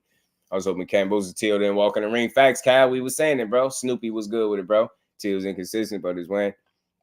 22 pound number 1. Loma is the best win out of him and Bud. He got a good win over Loma, but I think just Loma being a much smaller guy. Zine, it was good, family. How you feeling? Frequent flyer. Peace, Brody. How you feeling? I think, you know, Loma is a great win and all that, but he's just a much smaller guy. Imagine Bud Crawford in the ring with Lomachenko. You get what I'm saying? Just imagine it. It's just something about when you been at the higher weight classes, like that just whole weight, like those smaller guys. I don't discredit the wins, but just imagine when you stacking them up to a Bud Crawford, like he'll mop those guys, them small guys. They really do. And he came from 35 respectfully, but the 47 Bud really do a number on him. 35 Bud had beat Loma. You know what I'm saying? He would have beat Loma too and had better chances stopping him too. I think it's convenient you start talking about Bud when he has a fight to promote. Yeah, it was followed by him contacting the WBO. It would be different. Facts, Zenith. And I ain't mad at I want to be clear. I'm not mad at Tio at all. Y'all know what your boy Just is, just a conversation, bro. I'm giving him a little grief, a little pushback, because I don't believe in Tio. And although he's a hell of a fighter, don't attention seek in this way. Cecil, what it do, family? How you feeling, bro? Kate Causey in the building. What's good, fam? You see the part where Tio father was crying about Tank. What Tio's part where he was young. I seen that. I had the clip too. I had the clip in here. Tank, man. Tank, once Tank turned up, he just looked like he couldn't deal with that level. That's what I was saying from that little sparring. You know what I'm saying? People could say what they want. This is the thing. You know somebody didn't get the upper hand in sparring when the first thing come out somebody's mouth that watched it. Oh, well, he was mad young. He was mad young. I'm tired of hearing that. You shouldn't have got your young ass in there. I don't want to hear that. Don't get in there with him then. It's first thing you say, oh, he was young. Don't get your young ass in there. You know what I'm saying? Stay in your lane. Stay in your lane. But yeah, man, Tio. Oh, let me finish playing this, man. If I forget talking about it. Let's see what else Tio Sr. was talking about. Y'all make sure y'all smash the like button for you, bro, man. We're gonna keep going. You know what I'm saying? You know, so he calls out Canelo. So he calls out Canelo because he knows that even if you lose a Canelo, he's moving up 3 divisions. He won't be. He won't feel bad. He won't feel bad. But listen, to me, Crawford is a guy like Mike Tyson. Remember when he used to say, I used to be scared to shit when I was walking that old line, walking into the ring. And then as soon as I went into the ropes and I stared at my dude and he would look down, he used to say, I got him. You know what I'm saying? But Crawford is scared to death. Scared to death. You know why he's scared to death? Because he doesn't want to have that L. You know what I'm saying? And it's not because that he's scared of my son. It's just because he knows that my son got a good chance to give him that L. And that's all they care about is losing. You know, they don't want to lose. My son already went through that, so he's already experienced with that. So I see my son always positive. You see him. There's not a nerve on him when he goes to the fight night. He's actually excited. He's like, they laughed at him for trying to fight Loma. They laughed at him for trying to fight Josh Taylor because they say he's crazy. No. Correction. I try not to pause it so we can hurry up and get through it. It's not that much longer, y'all. We applauded you for fighting Loma. In fact, I picked you to beat Lomachenko. When you was fighting Josh Taylor, I ain't gonna lie. You had to prove me wrong. You was going through so much stuff outside the ring. You looked like you was mentally unraveling in front of us. I thought that was gonna bleed over into your performance. You proved me wrong. Nobody thought you was so crazy, but I thought you wasn't in mentally where you needed to be to fight at the level needed to win the way you did against Josh Taylor. And again, you proved me wrong. Kudos to you. Credit to you and your pops. Y'all had a great game plan. Y'all went out there and executed. Y'all beat the hell out of Josh Taylor like y'all said y'all would. But again, one fight after that, you get in there with Jermaine Ortiz, and it's right back to that down type of performance. His career at 140 has been a seesaw at best. It's been up, down, up, down, up, down. It's exactly in that order, literally. So again, nobody thought you was crazy. Some people say it, but I just say mentally all over the place. And I think sometimes he lacks focus and he be having too much on his plate. And I think, when you're a fighter, it demands so much from you, especially at the elite level, that you need your focus. You need to be locked in mentally, inside and outside the ring. And if you having the kind of issues that dude was having in his personal life, all that stuff, going back and forth with your father, you saying controversial stuff, people on your ass in your comments about the Keep the Black Fighters comment, like it was looking rough for you. All of that was leading up to the Josh Taylor, the Mark Kriegel interview, you going back and forth with your father. Like all that stuff made me think that you wasn't mentally equipped to beat a guy like Josh Taylor, but you proved me wrong. You went in there and you stood on business, bro. So again, but you went right back out there against Jermaine Ortiz, and it was another subpar performance. So, you know what I mean? Again, I just want to put, just clear that up. The people didn't shit on you for fighting Loma. A lot of people picked you and had you beating Loma. We respected it. Like, we rock with you. You get what I'm saying? But after you beat Loma was a turning point in your career, because you went from the guy that was fighting on Heisman night, wearing the jerseys, doing backflips and somersaults and all type of shit, people cheering for you. You was like the darling. Then you beat Lomachenko, you turned diva, and you almost turned into like the hill of boxing in a sense. You know what I'm saying? So you kind of turned your ass to boxing after you got that Lomachenko win. Kate Causey was good with it, bro. The Rise Podcast Senior in the building was good, bro. She was not even big. A big 140, he'll get mobbed. He'll get hurt by Crawford. You know what I mean? I like Tio. I want people to be clear. I ain't tearing him down. He a hell of a fighter, but I personally feel like he barking up the wrong tree. But what I want to see, yeah, it just showed me. You know what I mean? It'd be entertaining, but I put some money on Bud with the stoppage. I ain't gonna lie to you. I think I'll make some money that night. But yeah, man, salute. And again, real boxing fans, Teo Sr., respect real fights. Lomachenko, that was a real win. It's nothing you could take from him. He beat him. I know Lomachenko said the injury, all of that. Teo stood on business. Case in point, he was the man.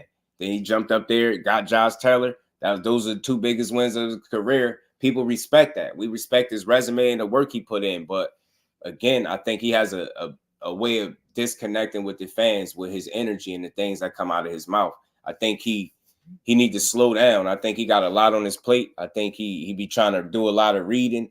And I think he don't process the stuff that he read before he speak on it. And that's why he come out as trying to be a guy that's trying to be smart instead of being him. So outside of all of that, he's still a hell of a fighter at the top of his game. But I do feel when it's all said and done, Bud Crawford would be an extremely tough fight for him to win. You know what I'm saying? And anything can happen on any given night in boxing. We've seen upsets, but I doubt if we see an upset in this one. And I could see Bud Crawford just straight up stopping this dude. You know what I'm saying? It's real talk, stoppage for his physical advantage or no more. You get what I'm saying, 12? The rest of the boxing world caught up with him. That division, 140, caught up with what he brings to the table. Now he got to work twice as hard to be that guy that he looked like at 135. And it's been hard. It's been tough sledding because the performance has been up and down. So he trying to recapture that consistency that he had at 135, at 140. And we still waiting to see it, but I still know that that's a very good fighter at the end of the day, man. And I'll watch him when he comes on. I'll watch him. I'll support him. But in this one, I'll support this fight too, but I don't think he really won it. I think he just blowing smoke. You know what I mean? So pick is Loma as well. Yeah, I picked him to beat Loma, bro. And I was genuinely rooting for him. I was happy that he was beating him. I was happy because I was happy. A younger guy beating him. I was happy he was doing this thing against Loma. It's crazy how they robbed Sandor. 2 knockdowns. Yeah, they took that from Sandor from my view. And on top of that, when he fought Josh Taylor, even though I picked Josh Taylor, I found myself rooting for Teo during the fight. How he was doing well. I was like, man, this is what the Teo we like to see, bro. That's all. You know what I mean? We know it's a lot of pressure. We know it's a lot on these young fighters, man, to go out there and perform and have the best night of your life every night. We get it. I get it. At least I understand. But, don't complicate your boxing career, man. You know what I mean? Just go out there and keep winning, man. Keep working, keep winning.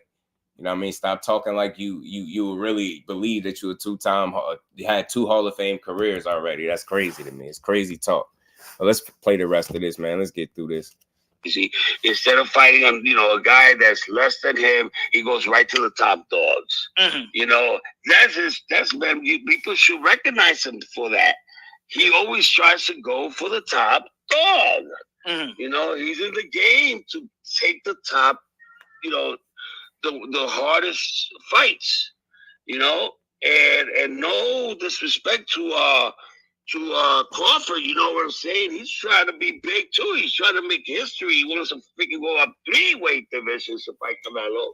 Mm-hmm. Correction, Crawford already made some history. She 2-weight undisputed champion. What we talking about? Oh, my son just wants to go 1-weight division, which is I think that's respectable. I think that's realistic. The lineal champion at 140 versus the lineal at 147. When Bud Crawford was calling out Keith Thurman and Earl Spence when he was at 140, nobody had a problem with that. So Teo's calling out Bud Crawford at 140. Nobody should have a problem with that. Because it's a dangerous fight. And look, I want to be very clear. I agree with Punch Drunk. Salute to him, Dope Bill, and Teofimo Sr. I don't have a problem with it. I want to be clear. I have no issue. They're fighters. They're supposed to call each other out. But at the same time, as a fight fan, I could call it out if I think he blowing smoke. If I think he doing it's a little bit of a clout move. Like, I don't think he really intends on fighting a Terence Crawford. That's all. That's an honest opinion. You know what I mean? I'm not tearing him down for it, but it's entertaining to hear him talking his talk, but it would be way more entertaining to actually see him put himself in position to actually pursue a Terence Crawford fight. I would like that a lot more than them talking about Terence Crawford that had PTSD and he's scared of them. And man, y'all don't get enough of talking about that man scared of people. That's Mr. Focus on your fight for you don't make it to your fight, man. I'm gonna keep reminding people that. That's Mr. Focus on your fight for you don't make it to your fight, bro. Like, people forget, man, Bud Crawford ain't about to be scared of nobody, especially not no damn 140 pounder. You get what I'm saying? You got to be shitting me, bro. He ain't scared of nobody, and that's Boots included, man. That dude is a real one, man. That's the #1 pound for pound fighter in the world. That should be why your son want to fight him, to prove that he's better than that guy. I'm all for that type of stuff, but all that banter, man, it's cool, but you gotta show me something, baby. You get what I'm saying? You gotta show me something. You gotta get in there and show me something, bro. You gotta get in there and show me that you could do something with him, dog. Round 6 to 12%. Round was putting belt to ass until Haney. Long as they get enough credit, but I get why. Because the top rank. Till be losing fights. I don't think he would be losing if he had a corner coaching. Yeah, it's tough. I think he'd be winning purely off him and his athleticism sometimes, frequent. The Josh Taylor fight, I thought they was in sync together though as a team, possibly in that situation. They look sharp together. Terence dismantled the boogeyman, but he's scared of Tio. You get what I'm saying, brain food? Oh, then with salute to my guy Marquis in the building. What's good, family? Y'all make sure y'all sock the like button out for your bro, man. We just gonna keep building. Yeah, and they don't want their hero to go down. And I guarantee you, bro, my son pops him, he gonna feel it. You know? He gonna feel it. No, and I know Tio gonna feel it. He's been doing it in sparring with some big dudes. And when my son hits you, and he hits with both hands, not only one. Terence Crawford hit with both hands. You know, my son can fight, man. My son can hit hard. And I told you from the beginning of the sport. He talk about hitting hard with Bud Crawford, bro. He gonna get his son slapped. That were coming up in the weight divisions, we're gonna start having problems when they moved up, where people don't respect their punches. Mm-hmm. You know, because at the end of the day, everything that matters is your boxing skills, yes, but the power gotta come with it, man. And if you don't got that, you're gonna be in trouble. Yeah, well, and what you? I mean, yeah, I get that too. You definitely need power. And look, just to be real, I think Teofimo still can punch, obviously, right? But I feel like he was a tad bit more explosive at 135. I don't feel like he's recaptured that since entering 140. I think he is who he is. I think he has a solid punch. I don't think it's nobody that you can just stand right in front of and take, just shot after shot from him, right? But I just don't think he's a concussive puncher. I don't think he has that same level of explosiveness that he had at 35, like I said. So for that reason, I feel like the rest of boxing in the division of 140 kind of caught up to him and what he brings to the table. That's why, and I said this before, he's not going to be this knockout artist that people they kind of was pegging him at 135. I said he was going to have to be an outboxer. And because of that, that was going to make a lot of his fights more difficult and more competitive, because you got to see him go 12 rounds. And in those 12 rounds, you're able to see him make a number of different mistakes from fight to fight and tell me when I've been wrong. We've seen it with Sandor Martin. You've seen it first with Cambosis, how he looked in the fight where he just off. You get what I'm saying? You've seen it with Sandor Martin. You've seen it with Jermaine Ortiz, a guy that didn't just allow him to do what he wanted to do and didn't allow him to get his offense on track. Look at how he struggles. So, 140 has been up and down for the man, straight up and down. He's a good fighter. He's a hell of a fighter. But until he can kind of erase that whole question before a fight, if what Teofimo we gonna get on the night, until he could kind of put that to bed and people are no longer every single fight questioning that, I think he just got some things he got to work on. That's all. Still a good fighter, still a hell of a talent. I'm going to support him and watch him, but he got to show me more. TM was good with it, bro. How you feeling? I will never forget that JoJo is done. He isn't the same now. He not Rozier. I think life been tough on him, Rozier. Say what you think about Kid also saying, oh yeah, we're gonna get to that too for sure. You know what I mean? I got you, TM. I got you. Because I got the little clip with him saying it. So why didn't Tio stop Sandor Martin? More recently, why didn't he stop Jermaine Ortiz? You get what I'm saying? Like, he didn't stop Josh Taylor either. And I ain't saying I expected him to, but all this, he hit so hard, he would be flatlining these people, bro. He was hitting Josh Taylor whatever. He was punching on Josh Taylor a little bit. I thought he could have stopped him if he'd have put on the pressed on the gas, but he didn't do it. And he ain't stopping no Bud Crawford, gonna punch him out the ring somewhere. Maybe hyping the Tio Power. I think so too. GM Ricky Williams, my brother. What's good, bro? How you feeling? Good to see you in the building. Rap Central in the building. Was good, fam. He said Jermaine should have stayed in the pocket and exchanged more. You had to sway the judges, especially against the champ. I get that. I get that 1,000,000%, Rap Central. I just look at it this way. Sandor was like 40-2. He had it. Hell yeah, very experienced, bro. I look at it like this. I think Jermaine Ortiz had a game plan, and his game plan was to neutralize Teofimo's power and not allow him to land. And one of the ways that he consistently did that was presenting a moving target. I think that was his intent in that fight, and that's why he performed that way. That's why I know it's not the most exciting on the eye offensively. But once I'm able to see a couple of rounds and I'm able to gauge how much issues he's giving him with the movement and what his game plan is, I can start to appreciate it. It's like I get past the fact that I want to see more offense because I understand defensively what he's doing. And we just know simply, I don't know if y'all agree with the term defense wins championships, but I think they do. And what does defense do? Salute to my guy behind the hands. Defense does what? Set up your offense, right? It's set up for you to score on offense, right? So that's what Jermaine Ortiz was doing. He was using his defense to set up his offense. It was just it's reminiscent of a football game, bro. The man literally used his defense to set up his offense. Now, it wasn't the highest scoring game, right? That was a football game. It wouldn't have been the highest scoring game, but he still was putting points on the board. And I think people kind of miss that because the entertainment value was lacking. So they got a tendency to be more tougher on what they watching instead of just looking at it and saying, you know what? He had a hell of a game plan. And if you look at Teo, you're like, damn, I don't know what his game plan was. You wasn't able to see it because he was following him around the ring all night. And he just looked like he wanted to land big shots. So when I'm assessing that as a fight fan, I'm looking at it like, yo, Jermaine Ortiz is winning this fight because he's controlling it. He controlling the pace that they fighting at with his movement. He got Teo following him around the ring. He ain't throwing, it ain't a ton of offense, but then when you look at the numbers at the end, he threw more punches. You get what I'm saying? The guy that did all of the moving threw more punches too. You get what I'm saying? Like, I had to give him some kind of credit. You had to give him some. Teo need a better corner, Just. I think so too, Frequent. I think so. The better corner do him some good. Devon, what's good with the family? How you feeling? Ace said, I feel like Teo only beat Teller. Teller was in the third saying he didn't have any legs. Yeah, he looked shot. I ain't gonna lie. Boxing Dad's topic today will Bill be without Bill. Yeah, for sure. Salute to my guy, True, but you don't gotta take that belt. Yeah. For sure. I mean, because you want to, what you saying, Rap Central, is you just want to make it definitive, and that's how you make more of a case for yourself. Standing in the pocket a little more, standing your ground, being willing to exchange a bit more. And I get that. Like, that's why I say there's no argument there. You're 100% right. I think him standing his ground, I think he could have swayed the judges more in his favor. But him not doing it, I think, you know what I mean?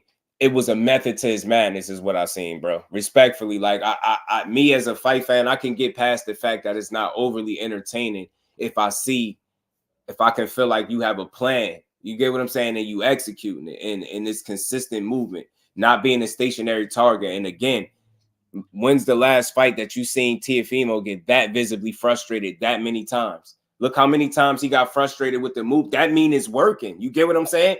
Jermaine Ortiz was cool as the other side of the pillow.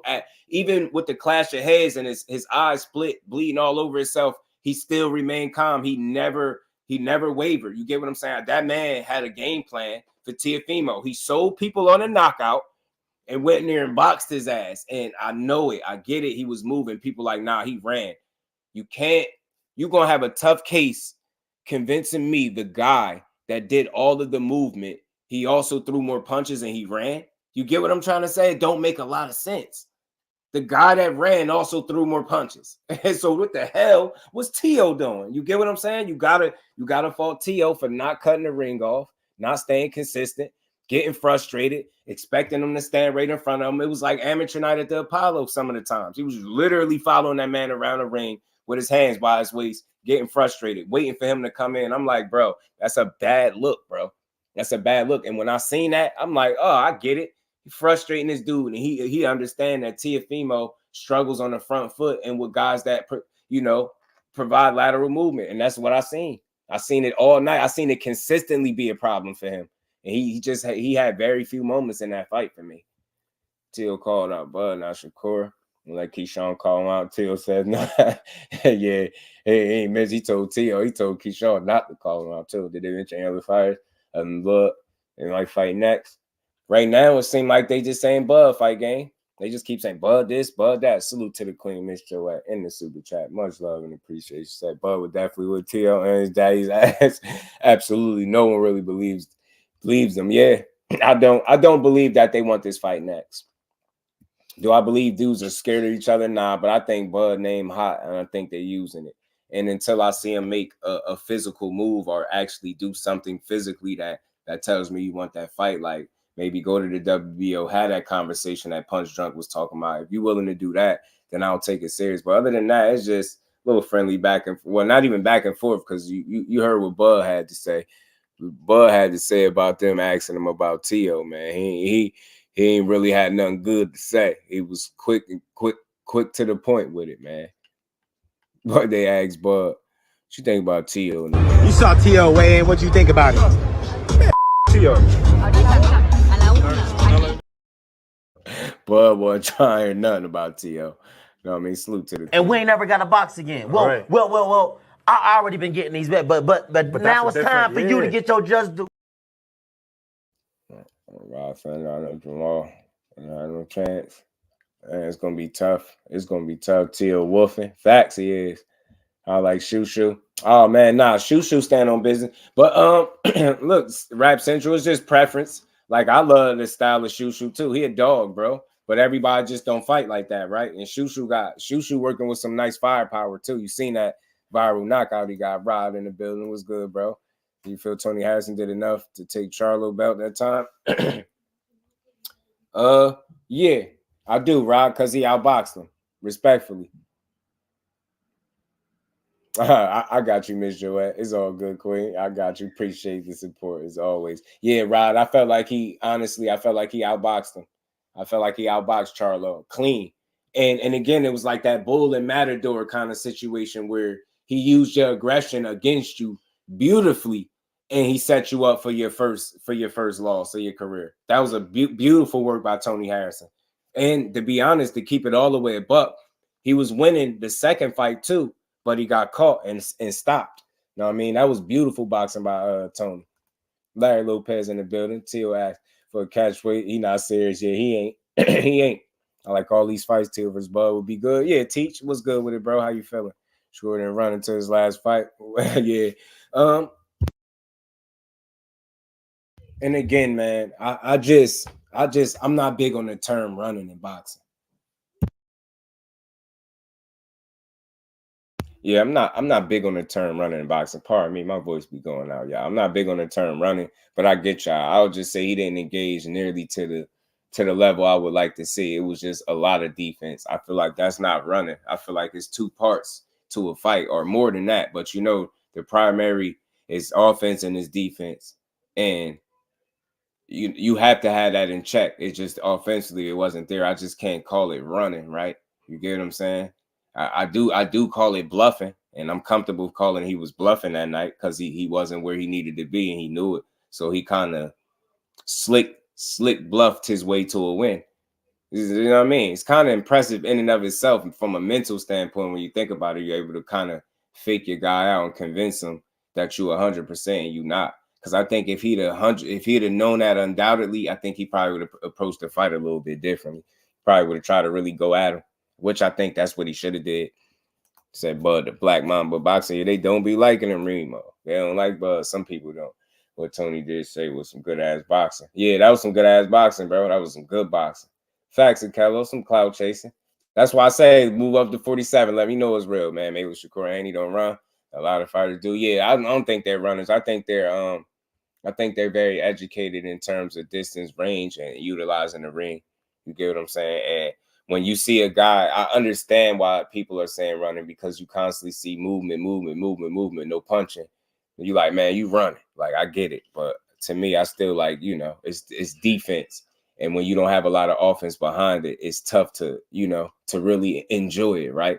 But I always like that. Part of the reason I like Floyd wasn't just for the offense. Defensively, like, think about it. It was a fight in and of itself, the way he was able to make people miss. So it's an art to be able to consistently make people miss that way, and it's very hard and it's not easy to do. That's why many don't do it to that level and degree. So it's very hard to do that and not be 100% and still be able to do it to that degree. It's impressive as hell, man. Seeing what Bud did to Errol Respect, I'm not entertaining until shit at all. Right, being scared. You get what I'm saying? Rod, being scared is wild. Salute to my brother Big Dog Willie, putting that color in the chat. Much love and appreciation to my bro. He says, just to ask you this question. Asked other content creators. They had a tough time answering. The biggest cap artist, 2022, Bill Haney. 2023, Bill Haney. Please answer if you can. 22 and 2023. I don't know, man. I don't know, Big Dog. 2023 was a big year capping, Big Dog. I don't know, Big Dog. It might. Big Dog, man. 2023 was a big year. I lean towards 2023 if I had to pick. You know, if we pick, and we ain't never got to box again. Well. I already been getting these back, but now it's time for you to get your just due. Salute to my guy. Appreciate you, family. He's a runner. He's a touchdown. That's a classic. Y'all like that joint, huh? Do my boy like that. He's a runner. He's a track star. He gon' run away and beat his heart. He get to the bank. He can just talk. Can't hurt anyone cause his hands soft. Do not want to hear but talk on Twitter. He gon' do the race just like this one. I didn't even pay. Yeah, I think Errol was telling me more. Yeah, man, Errol gonna always be, I think, all right, because he got a genuine fan base that rock with him. He got a genuine support system. You know what I mean? The people that rock with him, what he brings to the table. He's a solid dude and he connect with the people. From what I understand, they say Errol Spence is very approachable and things like that. So I think as long as that remains the case, people gonna rock with him, win, lose, or draw. You're gonna always have people, them fair weather fans, that switch up on you the minute it get tough or you lose or something like that. But I think when it's all said and done, he got a genuine core fan base of supporters that rock with him. You know what I mean? Dog Harrison lost the first fight. I was on his way to winning the second one until he took his eyes off the prize. Right? Yeah, I get you. Some people see it a little bit different, right? For me, I feel like I think he earned the first one. You know what I mean? It was very close, but I seen him really using Charlo's aggression against him, and he had like that bull versus matador vibe, and he did very well doing it. Yeah, I mean, yo, you know how hard it is to move that well, all things. It's never gonna be running to me, and y'all gonna see me keep the same energy no matter what. You get what I'm saying? Because I knew the factors involved, injured and all that. Nah, he was bluffing, getting through that joint, but to move that consistently well and make your guy miss, it's hard to do, man. It's hard to do. Just simply put, think about how many people that end up getting stopped with not having no offense that much. Think about how many opportunities are there for a guy when you're not punching, bro. But he was moving so well that Los Santos just couldn't keep up with him. He fooled him. He tricked him, bluffed him, and tricked him. You know, food those shirts around, so he's on Hello Fresh or the foods to keep weight off. So boxers need to hire nutritionists.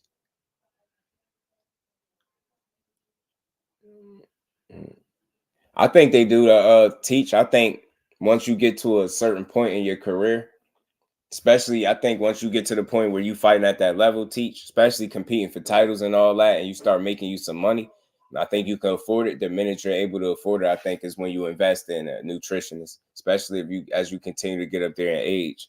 You want to make sure you're putting the right stuff in your body and fully living that fighter's lifestyle. So each and every time you get in the ring, you give yourself the best chance possible to perform at the highest level. You know what I'm saying? That was giving us fights we want more than the other fighters. I ain't mind the Loma fight. I would have wanted that fight. That was a good fight to want. Regis Prograde, he made me want to see that. I ain't mad at it. Dev standing on business, man. Salute to him, man. Again, you just think you should run it back with Edwin. Look, I'm not against it, but I know, like, boxing-wise, business-wise, I don't see why it's going to make sense for them to do it, right?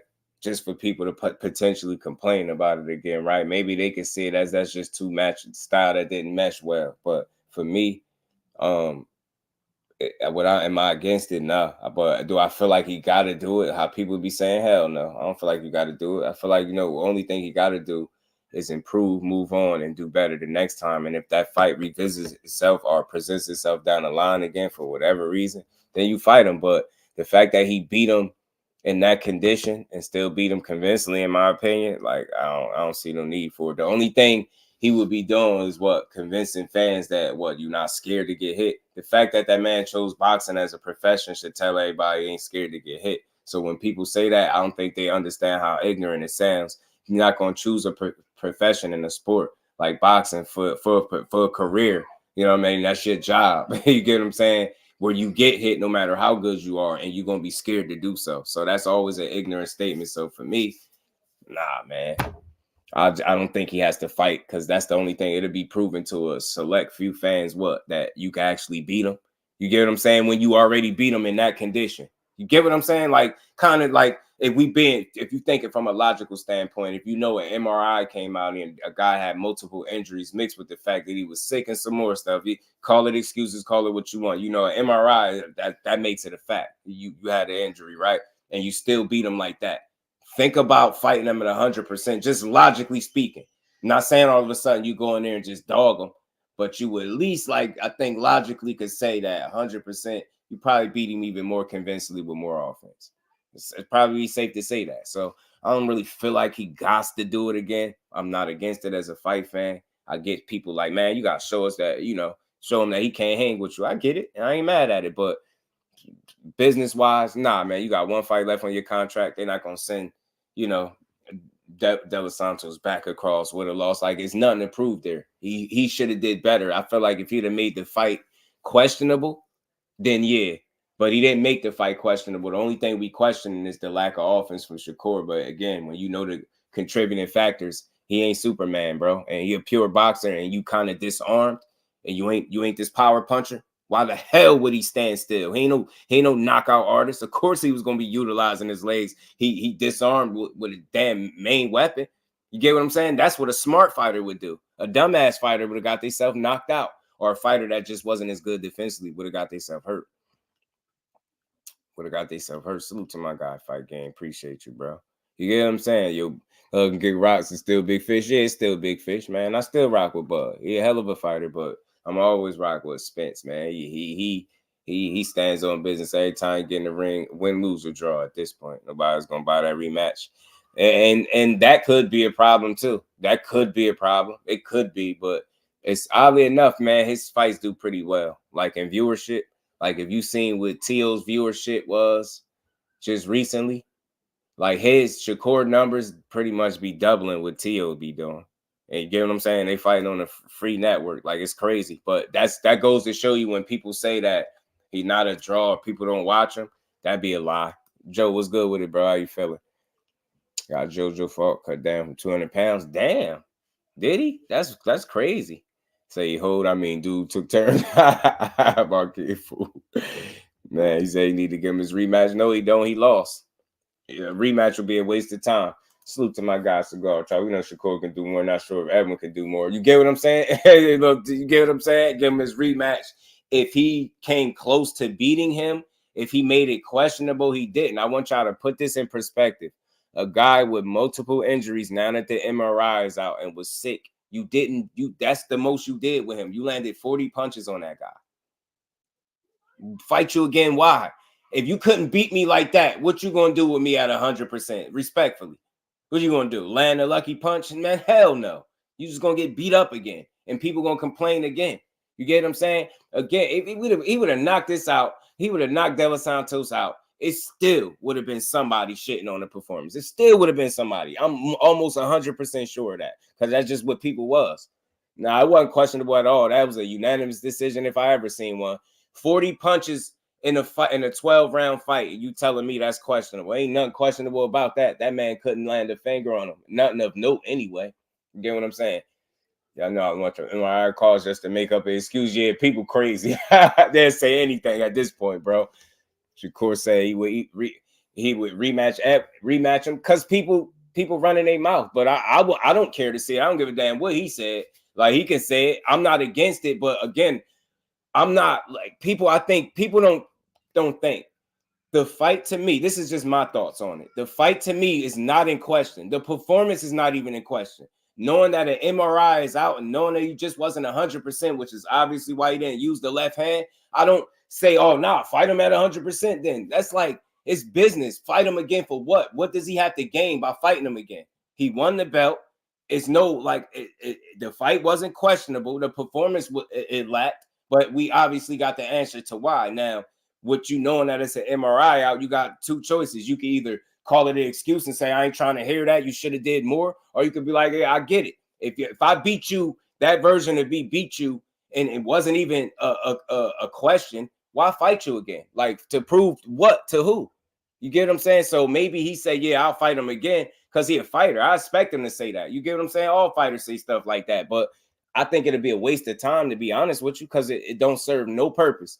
What would his stock rise if he go out there and say he'd go out there and beat Edwin 12 zip like he normally do people? He'd go out there and 12 zip him. What would change? You get what I'm saying? Or nothing. His stock don't go up from that fight because he already beat him. So again, it would be satisfying a very small number of fans that's asking for him to rematch him because they want to see it. You get what I'm saying? Because they feel like they've been cheated, or he should have did this or did that. I think he did what he did. I think he did what he was supposed to do. Get a win on the worst night of your career. And I'm never going to look at it as nothing more or nothing less. He got a win on the worst night of his career where most guys would have got their ass beat. You get what I'm saying? So I don't really care to see it. You get what I'm saying? I'm not against it, but what sense do it make? Does it move his career along to revisit that fight? You get what I'm saying? Or will it just be to shut up certain fans? And like, he ain't living his life to shut people up, man. Just keep winning. That's all he got to do. Get back in the ring, rehab. Most importantly, get yourself 100, get back in the gym, make sure you don't overtrain. I think some of the injury stuff that came from him overtraining, in my opinion, but that's just me, because he stay in that gym. But get yourself back to it, and then you go continue to be ass. And if De Los Santos is really that level of fighter, then he'll continue to win, and maybe that fight presents itself down the line. But do he fight De Los Santos with that being one fight left on his contract? You think they're going to do that? They're not going to do that. You know what I'm saying? And the hell with trying to gain the respect from the fans, bro. They always shitting on you. Like, that's something he can't win over, bro. People made their mind up. He go beat them. What they gonna say? Oh, I respect him now because he went out there and beat him. He beat him already. Like, you get what I'm saying? Go fight him again for what? Really? It'd be a waste of time, bro. He has to gain fans. I think you gain fans by getting back in the ring and just having a stand-up performance, performing back to your level again. You get what I'm saying? I that's maybe one avenue, but who's really complaining about a guy on his worst night winning? I'm not.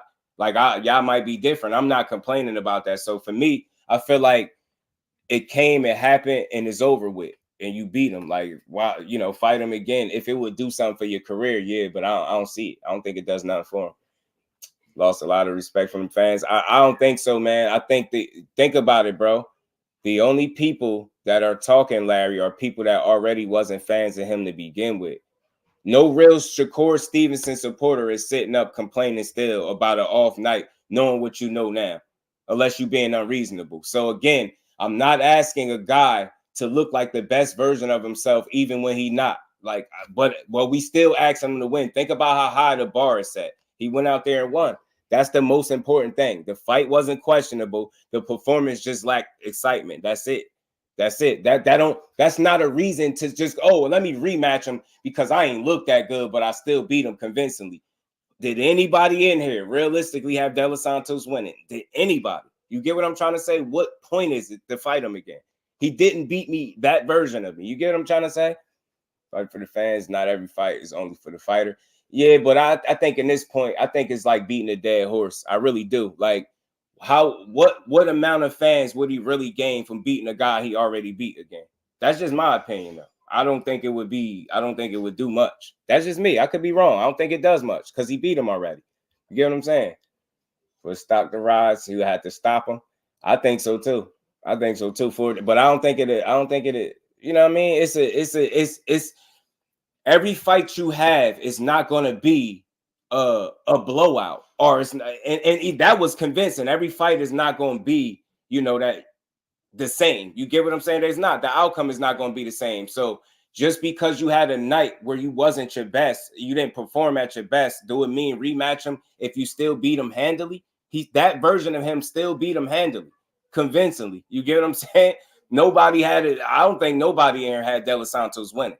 I think if it was questionable, then yeah, maybe I'll be calling like, yeah, you gotta rematch him. It wasn't. You get what I'm saying? It wasn't. It was it was a UD. You get what I'm saying?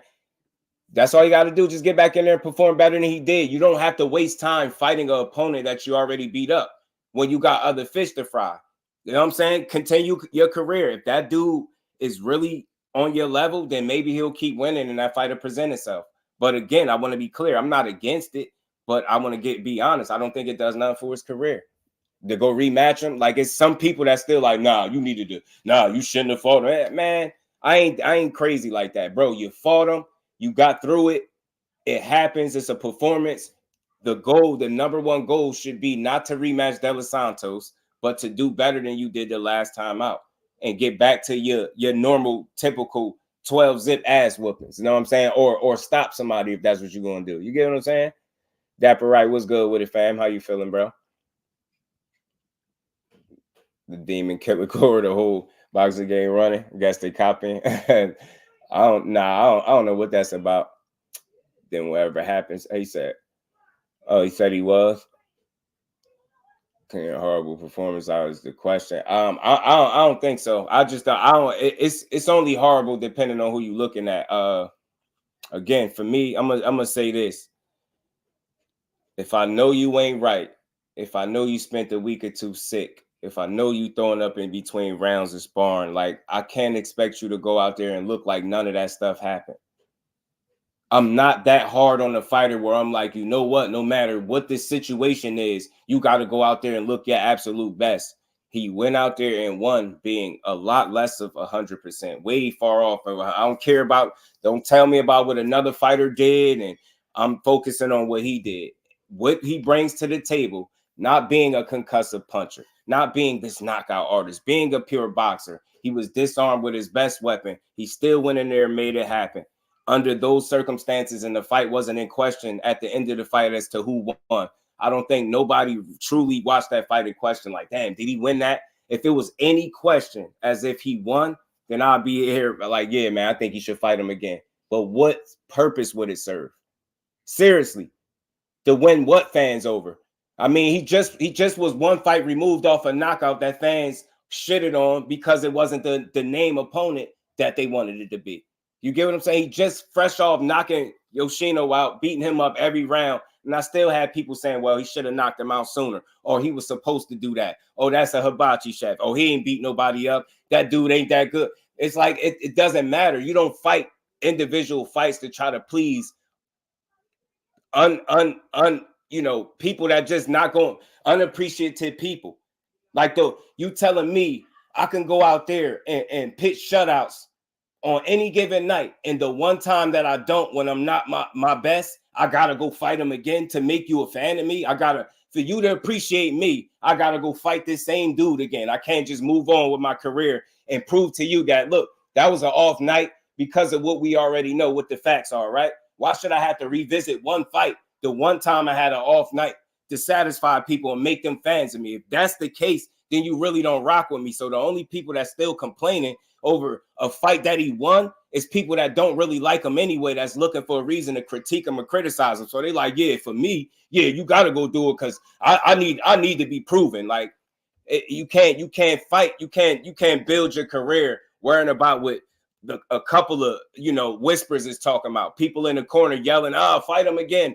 It has to do something for your career. Makes sense. This business. What business sense do it make for him to fight him? Just to make people happy? His fan base ain't going to go significantly higher if he go out there and stop the guy. I'm willing to bet money on that. Yeah, you'll get people to respect you, but who gives a damn? You move on. You get your respect by going in there and returning the form and standing on business. You go beat somebody else's ass. You get what I'm saying? That's all. That's how I see it. You don't waste your time with a guy that you beat on an off night. You beat him already. You get mad? Move on. De Los Santos, man, go do something. Go fight somebody else, man. You know what I mean? Devin fans the one to protect. Devin from Shakur. B. Hayes was good with an off night still champ. He just won. I think the most important thing is for him to win.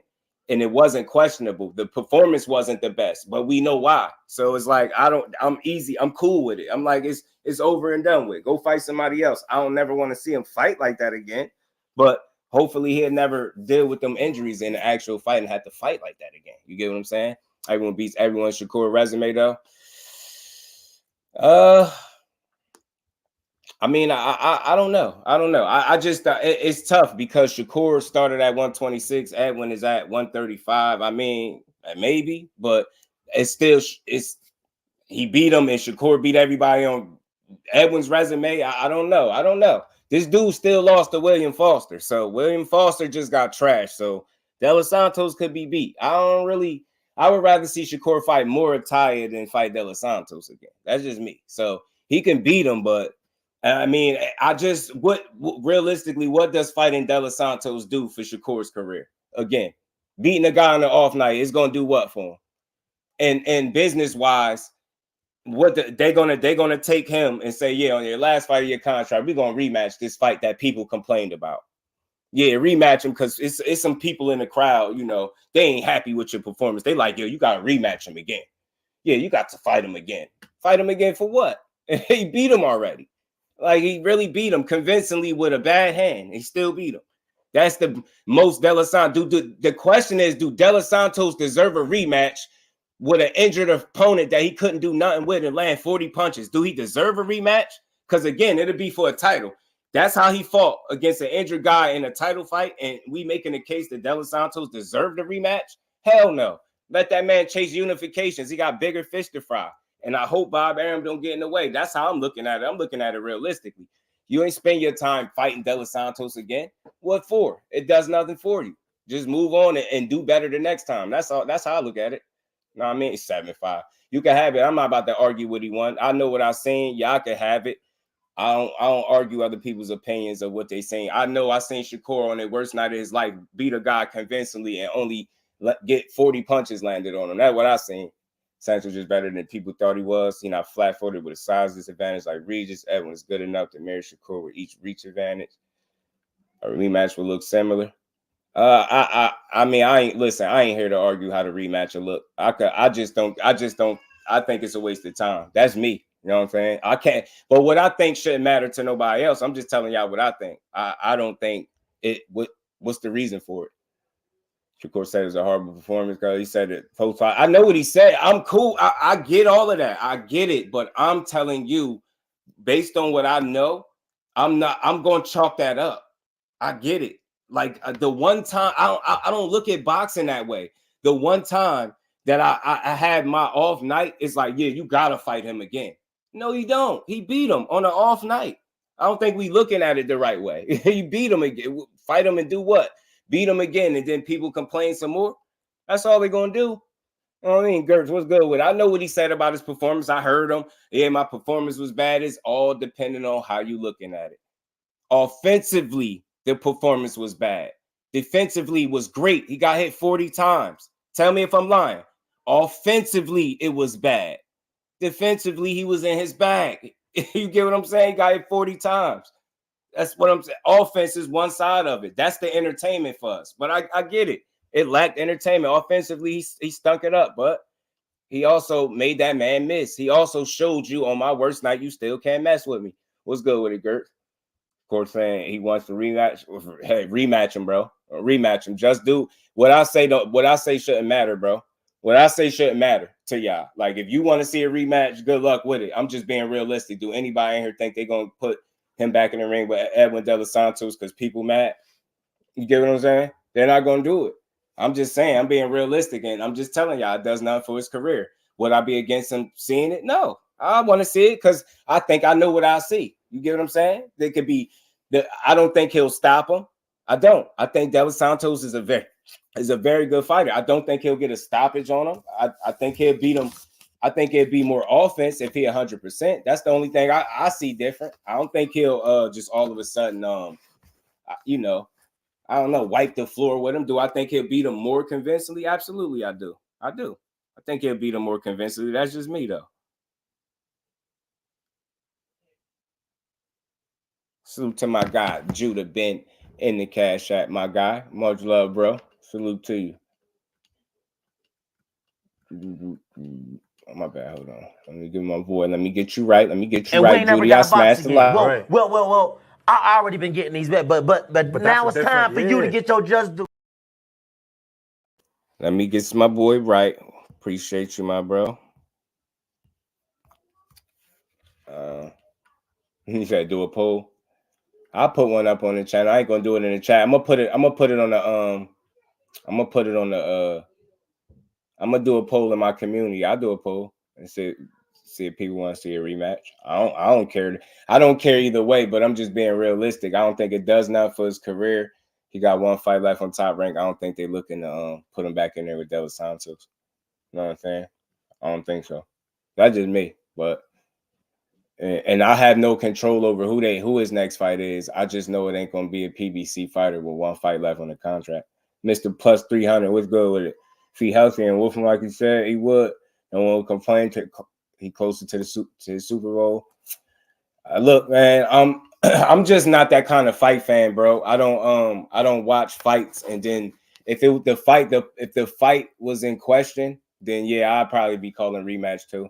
But just because he looked bad offensively, I'm not necessarily calling for him to fight him again. You know what I mean? I think the problem with people, Shakur is a born fighter now since L and his fans would sleep in the arena. Shakur is officially born to a lot of people. That's how they're looking at Shakur.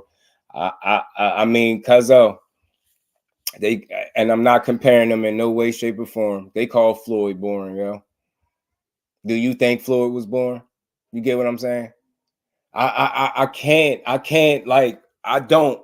For me, I have a very, very different view of fighters as a whole than the average person that watch boxing. I don't go off of isolated performances and reduce you to that one performance, right? Like, all right, Errol Spence had the worst night of his life. Shakur had the worst night of his life. You see the difference? Do we now look at Errol Spence and say, hey, man, you know, you less of what you are. You not the truth no more because you got that's the worst you ever got beat in your career. Do we now say you not the truth no more? You get what I'm trying to say? Off that one performance, do we look at Errol Spence and say you not the truth no more?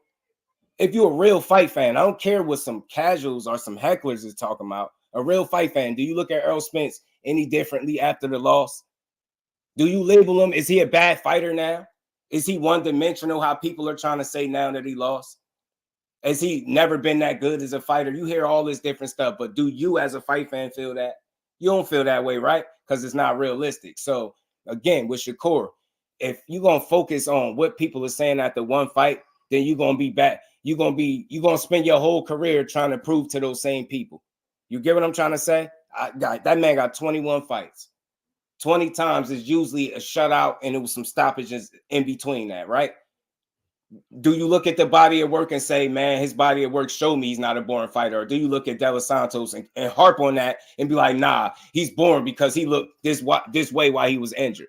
I'm just realistic. I look at the whole situation. I'm like, it's off night. Get back to it. I don't stay stuck on, you got to prove it to me now. You don't got to prove nothing to me. Proving it to me is getting back in there, rehabbing, and standing on business like you typically do. And if that fight presents itself and it makes sense, then you fight him. But other than that, people gonna call him boring. If he knocked you out, he knocked out Herring. Is he knocked out Herring because Herring was too old? He beat Valdez up. He beat Valdez up handily, but Valdez was too small. You get what I'm saying? It's gonna always be something. It's gonna always be somebody complaining. So if the label is he's boring, let it be that. Because I mean, what could you do about it? You know what I mean? It really is fighting him again really going to change the fact that you're not born, or is you getting in there and beating somebody else ass going to, you get what I'm saying? It's more than one way to show it for me. You get what I'm saying? He don't got to spend his career trying to prove to an isolated group of people that, yo, I'm not born. You get what I'm saying? Because anybody that's really watching boxing, if you appreciate his style, then you know he's not born. So that label is premature. It's just the same way I feel. It's just a narrative. It's just a weak ass narrative. It's just like when they say such and such don't fight black fighters, or he only fight flat-footed Mexicans. This is bullshit narratives, bro. It's always gonna be them people that push them narratives. You get what I'm saying? Tank Davis hurt his hand against Pitbull Cruz.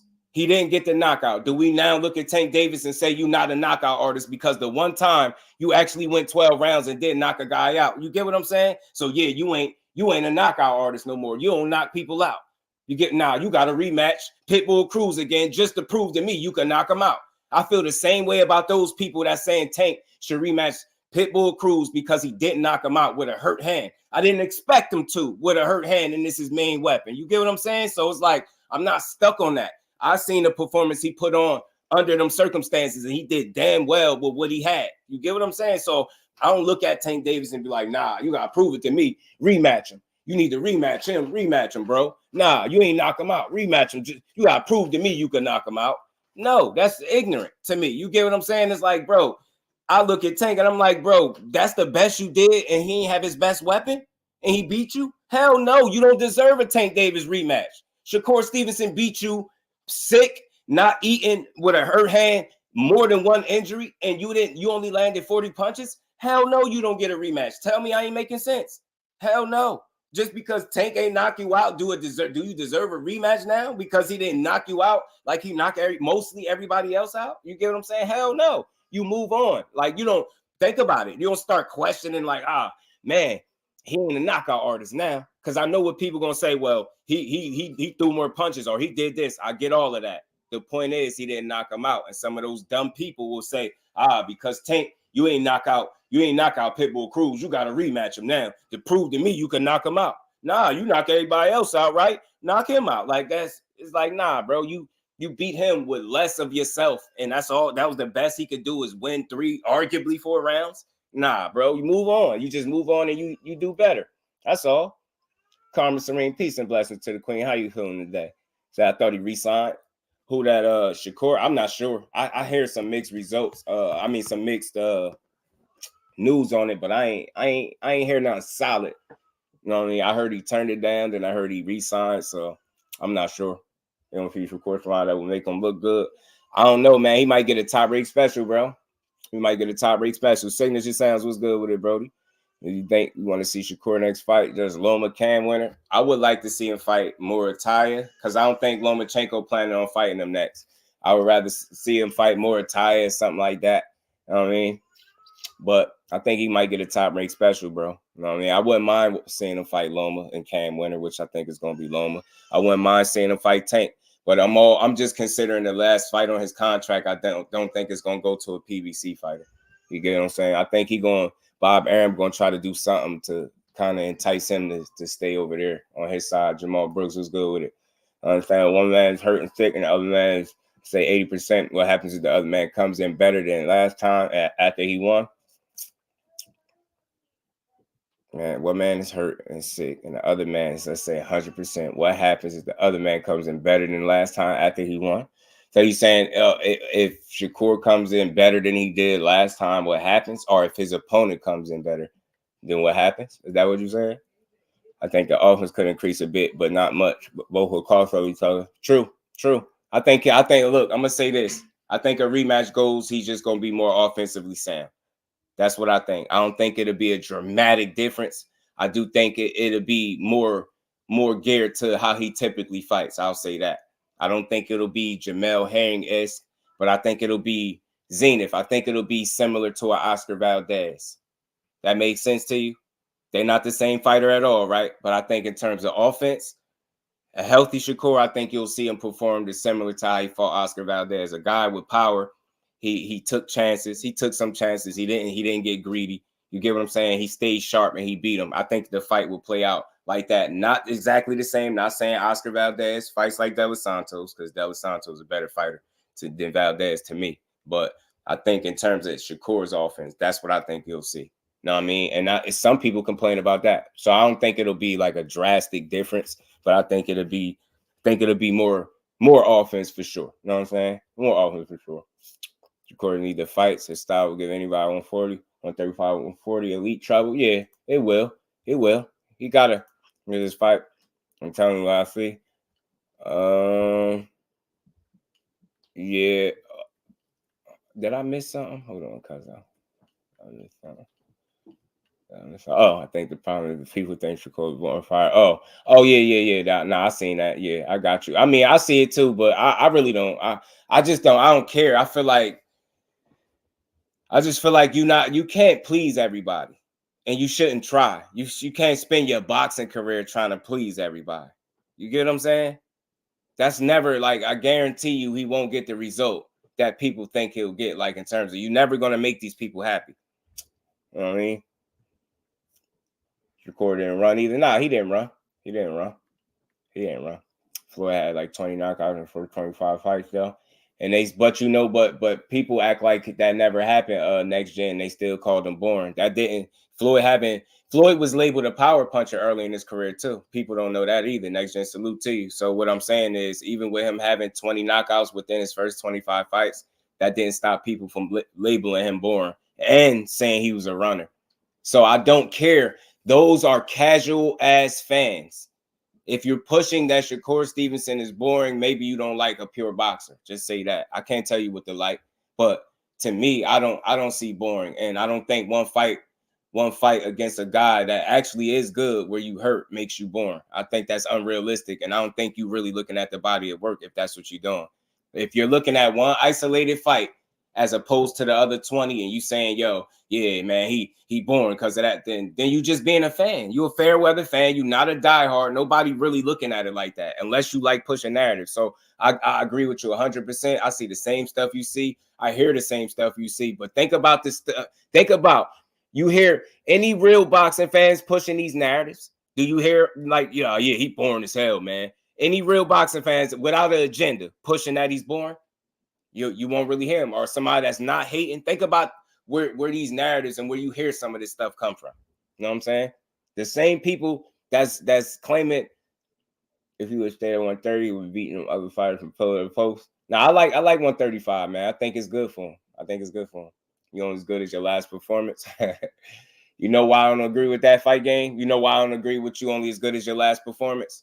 Let me tell you why. Let me give you an example of why I think that's, I don't know what type of person made that up, but let me tell you why that's BS, right? If you was only as good as your last performance, right? When Jermell Charlo lost to Tony Harrison, right? When he got outboxed in the first fight, right? He came back and rematched him and he got a knockout, right? If he was only as good as his last fight, in that fight he would have lost again. Am I correct? Saying somebody is only as good as your last performance is almost saying that you can't improve from the last time you got in the ring. You know what I'm saying? You're only as good as your last. Think about it. You get in the ring after you just took a loss and somebody's like, you're only good as the last, but then you go out there and get a knockout. Was you only as good as your last, or was you better than the last time you was in the ring? And my question is this: was Jermell Charlo better in a rematch than he was the first time? In the Castano fight, first fight, it was a draw, right? If Jermell Charlo was only as good as his last, wouldn't he had it came out and got another draw? You get what I'm saying? But he comes out and get a knockout. So I hear it. I think that's something that's been said for a while. Some people still go by. Me personally, I think you can always be better than your last. That's just how I look at it. And that should be a goal for any fighter, I think, to try to be better than your last. You get what I'm saying?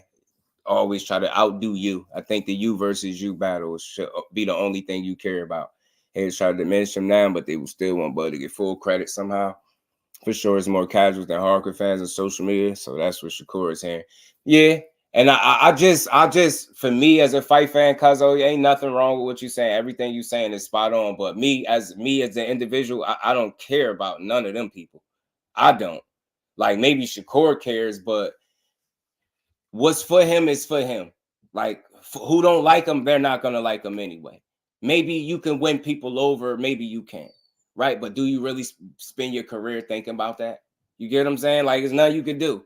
Maybe he cares, maybe he don't. For me, I don't care. I feel like I know what I've seen from him because I have a body of work that kind of that I can go off, right? So I don't stay stuck on one performance. You get what I'm saying? I just don't. You know what I mean? Especially if I know, you know what I mean, that you won. That's all. That's with anybody for me. You know what I mean? We're addicted to violence. Why wouldn't we be? Man. The violence. Kirk Douglas in the building. It was good. You know, homie, but we talked too much. So, oh yeah, you had to get that back. Oh, he talking to somebody else.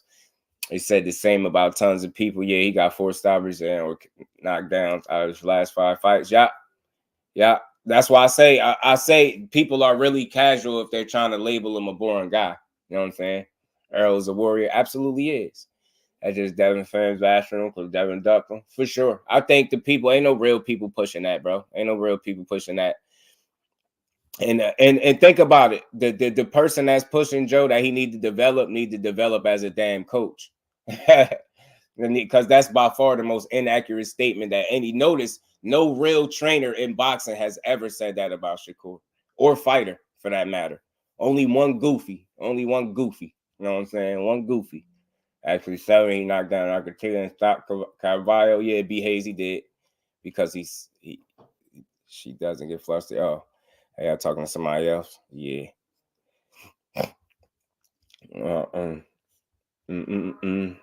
Same close on to me for different reasons. Yeah, I don't want to see that shit. I don't want to see, you know what I mean? Because only thing different Tank could do is knock Pitbull out in a rematch, and I don't need to see him do it to actually believe he can do it. I don't have to. He don't have to prove that to me as a fight fan. Yeah, you got to prove to me you can knock this guy out because you didn't do it. Hell no, bro. You prove to me that you can beat him and with an injury, and that's good enough for me as a fight fan, right? Like that's just me. Like I don't need to see you jump back in there and prove it again. You know what I mean? Yeah. The criticism is fair. All the criticism is fair. Shakur don't have to do anything but stay black in Puerto Rico. Yeah, I just, for me, I mean, listen, I want to be clear. I'm not against him rematching anybody, but I just gave my realistic opinion. If I want to see it next, no, because I feel like it's bigger fish to fry. You get what I'm saying? I feel like it's bigger fish to fry. I feel like, but if the fight presents itself, it's on the table, take it and improve it. I don't care. No evidence was good with it. You know what I mean? I ain't mad at it. You know what I mean? Tank knocked out Flame off with both hands. Yeah, he has. The retire had nothing to do with that. Oh, yeah, keep away. Yeah, Bob. Yeah. Keep away Bob doing facts, Zenith. With the fights, the Loma Cambosis winner and the Navarrete and Barinchik guy. You know what I mean? If it Tank to have an off night, he already getting the bag. So he wants Shakur so close to his Super Bowl. And personally, he wants it. Just unfortunate because he needs to perform under. He gets it. Mr. Plus 300, bro. I feel you, bro. I feel you 100%. I'm gonna just tell you this, and this is not you, right? When I just call bullshit, I call bullshit on that, right? I just do. We're in boxing. We're in this point in boxing, bro, where we're really sitting here talking about a guy not being able to have an off night. And if you have an off night, that means you can't fight another guy. It makes no sense, bro. Because you know what? Outside of this performance, when it was beating people ass, knocking them down, 12 zipping them, knocking dudes out, nobody was saying none of those fights was an audition to fight anybody. But all of a sudden, you fight one fight where you don't look good, and here come the Wolves. Yeah, you see? Look, that was the audition. He was supposed to look good. He ain't look good. What about the 20 other fights that he was auditioning looking good? And nobody said, what about the last handful of fights before we get to De Los Santos? Why nobody used none of those performances to say, you know what? Yeah, man, maybe one of those is audition to get that fight with X, Y, or Z. You get what I'm saying? So again, pardon me if I don't feel the same as people trying to jump on one bad performance to highlight why you shouldn't make one of the best fights in boxing. I can't do it. Because then you're not going off the body of work, and that's foolish. That's not even real. It's like you almost sitting back waiting for the one time that a guy looks less than stellar, and you're gonna say, you see, I ain't gotta fight him because he ain't look stellar this night. He ain't had the best night of his life tonight. He had the worst night of his life. So you know what that means? That means he can't fight. That means him and such can't fight. You get what I'm saying? That's foolish. He still won the fight. What are we talking about? Why do people isolate one bad performance versus 5 great performances? What are we talking? What kind of math are y'all doing? Seriously, I never heard. Why wasn't the thought after Yoshino fight, that was an audition to fight somebody? Why wasn't nobody saying nothing about that? Nobody even, they was quiet about it. And it was Hibachi Chef this, or he was supposed to knock him out. He should have did it earlier. The knockout was premature. I heard it all, bro. Miss me with that. That's garbage. Nobody should be pushing because one guy had an off night and still won, might I add, and came out that bitch clean as hell. Shouldn't fight the next guy over because you didn't look your absolute best. That's garbage. That no real fight fan is pushing that, bro. What in the hell are we talking about? So because Errol Spence looked bad in his fight, do that mean he should never fight again? Do that mean he should never audition to fight anybody else of substance because he lost? What the hell are we talking about? What are we pushing? What kind of garbage are we pushing?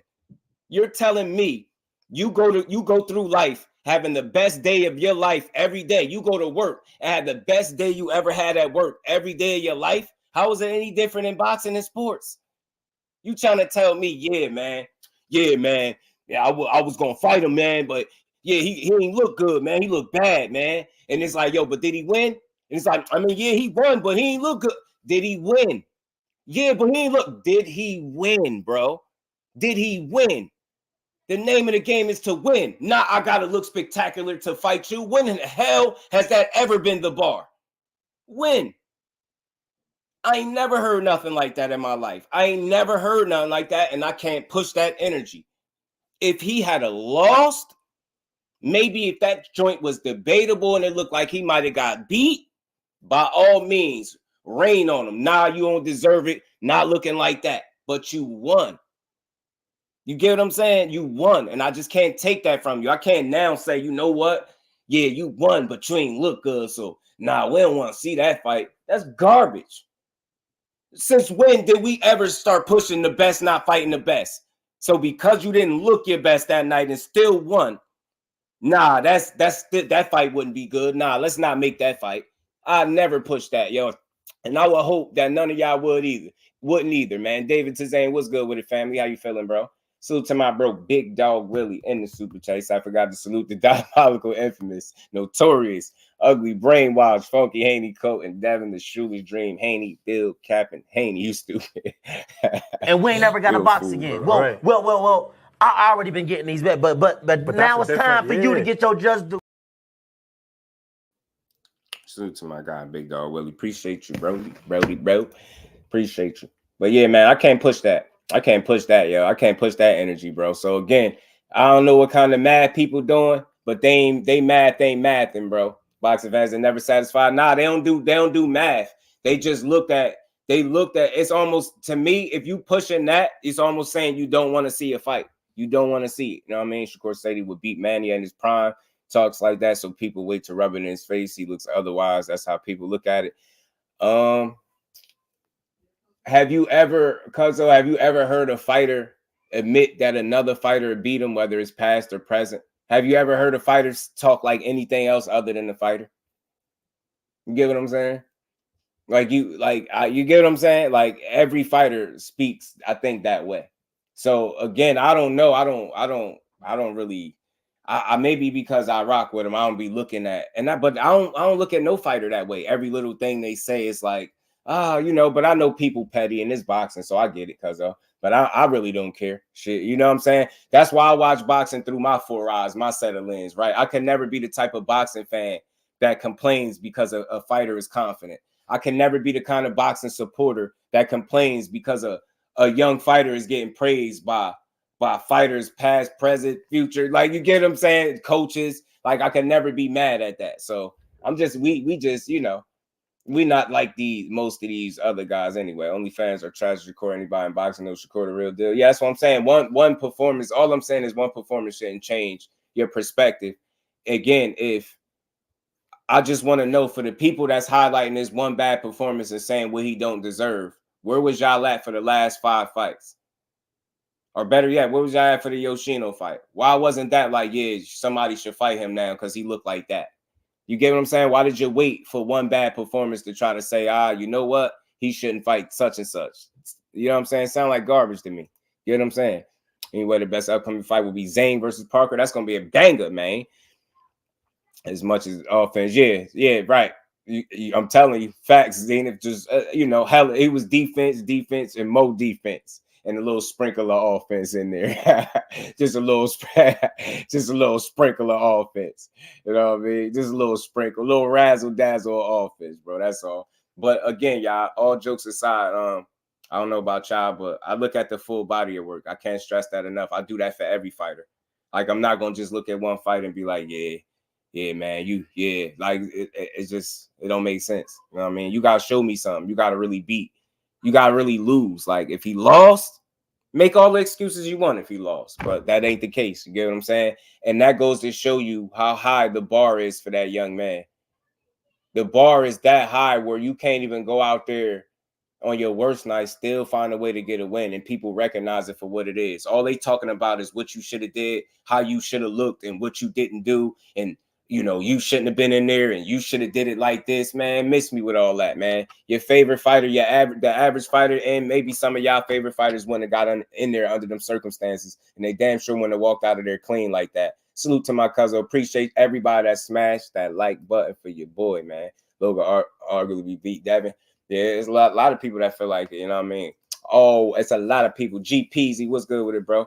But I'm with y'all, man. I get it. But I just do more math like than the average person, right? I don't reduce fighters to the one isolated bad performance, right? Over like the body of work, right? I think that's more of a realistic, you know, assessment of what you're getting, right? Like I can't look at one as opposed to, you know, 20 versus 1 is like, it's easy math for me. You know what I mean? They ain't struggled with boxers in his prime. Shit, it ain't far stretch. He damn sure did. The kind of style. Think about it. I'll just say this. Look at the way Eric Morales beat Manny Pacquiao. If y'all haven't seen that fight, I know y'all probably did. Y'all junkies, man. Y'all seen that. But look at when Eric Morales fought Pacquiao and how he outboxed him. It's not impossible. Eric Morales has some thump to his G Peasy, what's good with it, my bro? How you feeling? Devin thought it was 8-4. He said he won that last round. That was the difference in the fight. True, no evidence he did. It's a different outcome. He did some. I remember that interview because nobody asked him about Manny. I'm telling you, that's why people are talking like that. He gives you that info without asking. But I guess because I still don't have a problem with it though. I really don't. I'm just not that type of person. Like I get what you're saying, but the hell with those people though, because think about it. The people that's really complaining about a guy saying he think he can beat somebody. Think about what kind of person you are. I've never and that's why I asked the question, have you ever heard a fighter admit or say somebody else could beat him, whether it's past, present, or future? They're gonna always say that stuff. So that's his confidence. I mean, you get what I'm saying?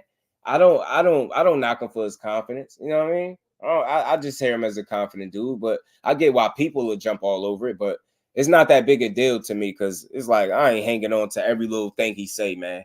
Like I done heard a lot. I done heard a lot of people say they can beat fighters. You get what I'm saying? So it's not a big deal to me. He wasn't on Smart Hills at 130. As soon as he hit 135, shit, the fan. Brandon House in the building was good with it, family. How you feeling, bro?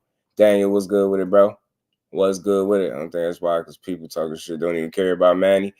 They mad that ran the other dude out of his own ring. Seen him, shout out. Seen it. Hold on. What y'all talking about? Oh, how that got there? My bad. That was a mistake. That was a mistake, man. That was a mistake. Right. That was a mistake. It's a lot. Yeah, it is. I just don't focus on that stuff. I feel like it's like petty to be mad that the man think he could beat Manny Pacquiao. What he supposed to say? Manny beat me up. Get what I'm saying? Like, I don't expect him to say nothing different. Like, what fighter do you hear say anything different than what Shakur is saying? He's just more vocal, maybe. Or you know what? I'm gonna be honest. I think people just hang on to every little thing he say. That's some people do. Some people do. You know what I mean? I done heard fighters say they'd knock out this one, that one, do this to this one and that one. I done heard it all. You know what I'm saying? I done heard fighters from at 135 say they'd knock out light heavyweights and be dead serious about it. So I ain't trip. I just don't trip. It's your confidence, but you better stand on business when you get in the ring, though. You get what I'm saying? Better stand on business, though. Don't just be out there barking and woofing. We doing a whole bunch of woofing for nothing and not being willing to fight. That lady is the 140-pound version of Dylan White. Damn, big dog on y'all helmets in here, man. Hey, you're not Dylan White, though. Not D-Ball, Dillian White. And we ain't never got to box again. Well, right. well. I already been getting these bets, but now it's time for you to get your just do. Dillian, salute to my guy, Daniel. Devin Haney hand speed is comparable to Joe Joyce. Damn, me on your ass, man. Somebody fight and we ain't never got to box again. Well, right. well. I already been getting these bets, but now it's time for you to get your just do. Oh, hey, man. You cooking? I was answering a question. You was asking why you were cooking. Oh, my bad. All right, cuz I would have dropped the link too. I didn't know. I know you at work. Not at all, my God. Oh, y'all talking to each other. Salute to my guy, Big Dog Willie. Appreciate you, bro. Nah, but yeah, I'm with you though. I think that's just what it be, right? I think most people like, you know what I mean? And he know the respect that Manny got. That's probably why he offered that up, though. That's the only thing I can think. But while we rolling, man, y'all make sure y'all keep smashing the like button, man. I gotta play this quick video from Floyd Schofield Sr. He has some things to say about Core while we on this topic. Let me go ahead and play it, y'all. What's going on, y'all? I'm just dropping in to talk about the Shakur thing because I want to give my opinion. Let me tell y'all, I know Kid Austin done knock Shakur out when they do fight. I really believe that. But with that being said, I believe Shakur is one of the most talented fighters out here in boxing right now. Between him, Tank,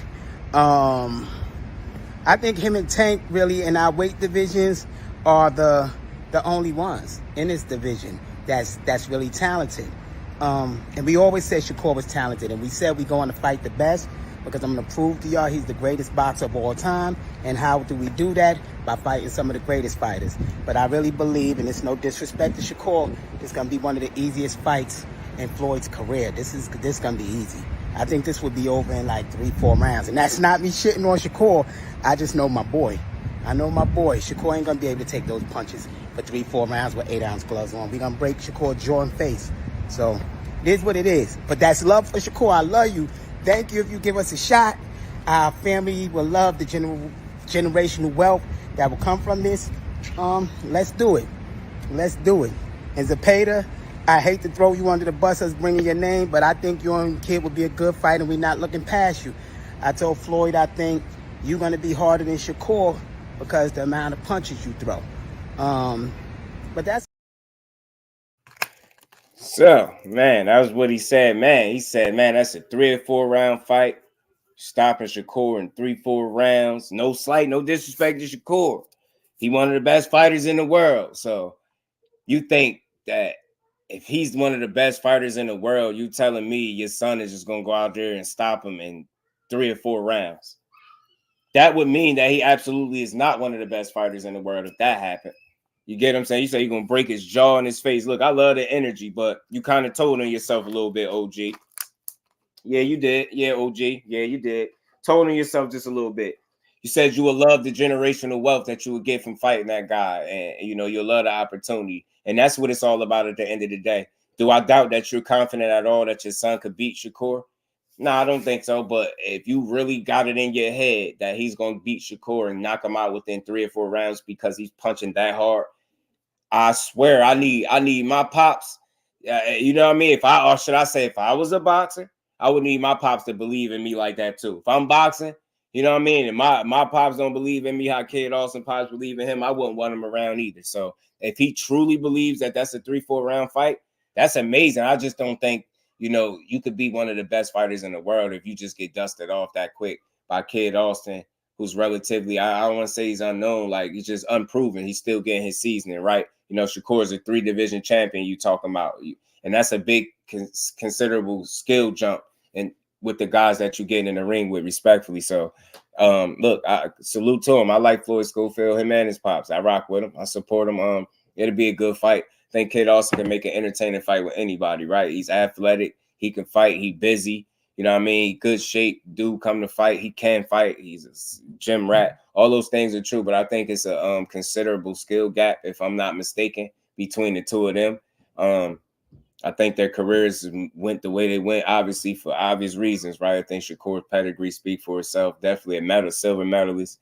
I think things are just a little bit different on that side. Not saying Kid Austin can't compete, but he damn sure ain't stopping them in no 3 or 4 rounds. That's just not happening. In my opinion, anyway, I don't see it. I see Shakur. I don't think right now that he's, you know, have quite the seasoning that he needs to beat a guy like Shakur. That's my honest opinion. I think it's very premature for him to say he going in there. And then that's like that. That's that young stuff. Like you just banking on a stoppage 3 or 4 rounds. He ain't gonna be able to take these punches. Like, are you gonna be able to land those punches with ease? Because every single time we've seen Shakur get in the ring, it's been extremely hard for everybody that he's got in the ring with to hit him. So you telling me all of a sudden you can get in there with your son, it's just gonna be extremely easy for him to hit him. I put some. And we ain't never got to box again. Well. I already been getting these bet, but now it's time for you to get your just do. So I hope we get the rematch so we can see the difference between what people saying on socials and them backing up with their walker. Right. Suit to my guys. Zena Kate also will get done greasy. I think it'd be early. Know what I mean? Yeah, backing it up with their wild facts. Ain't it? I agree with that dude until the end part.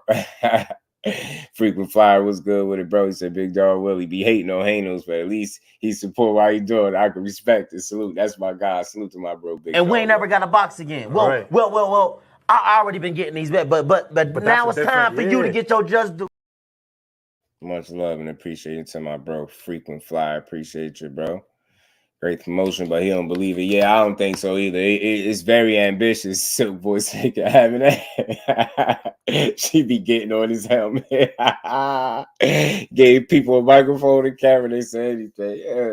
Silk Voice is crazy. That means he's soft. That's the only thing that means. He crazy. Somebody else said so too. I ain't gonna say it. Let him believe what he wants. Yeah, nah, ain't nothing wrong with it. I just always want to be clear. That's why it's never about, even notice, I ain't say I disagree with him or none of that. It's not about disagreeing. He just have his thoughts. He's supposed to think like that for his son. Like, ain't nothing wrong with it. But he is a little ambitious. Third or fourth round, it's guys that are on a way lesser level that he not only did he not stopping 3 or 4 rounds, he went the distance with him. Like, you're not stopping Shakur in 3 or 4 rounds. I ain't mad at you saying it, though. It's entertaining and it's good content. I mean, that Trump ain't say nothing about Tank. He said Tank a great fighter, Kurt. Anybody can get a video and say anything. Yeah. He said, let him believe what he wants. Salute to my guy, Gertz, man. Floyd Schofield, Dominican, too. Silk the Shocker. Y'all fools, man. Y'all, the dads is funny, man. And take Shakur his kid also. I believe they not get ranked in the WBC. Yeah, he not. Then why not get ranked in the WBC? Yeah, true. If he wanted to fight. If he want that fight, for sure. And he, Kid Austin called Shakur for a fight out at the end of the year. So he talking that talk too. He's very ambitious. I like Kid Austin, man. I like him. He can scrap. I just think it's a little bit early, and I don't think I'm saying nothing wrong by saying that. I don't doubt that he can make it an entertaining fight, interesting fight, but I can't lean towards him winning right now based on what I feel like I see. You know what I mean? But I think he could fight. He need to fight a guy like Mark Castro, something like that. I know Mark Castro. Mark Castro pretty solid. You know what I'm saying? Mark Castro pretty big. Mark Castro a solid name in the sport of boxing. That's a good name for Kid Austin to fight. You know what I mean? He ranked in the WBA though. Right. 4 rounds is crazy though. Yeah, he did, my boy. He said he's slumping Corey. What did he say? 3-4, man. 3 and 4 round fight. There's no disrespect to Shakur, but that generational wealth, that just tells me you want the opportunity for your son. You believe in him, but you want that opportunity because you know what come with it if you're able to win. So I ain't mad at him. He said he love the opportunity. I'm not mad. He's saying what a father is supposed to say. He's saying what a trainer is supposed to say. If that's what he believe it, power to him. I'm not mad at it one bit. They ain't say nothing wrong.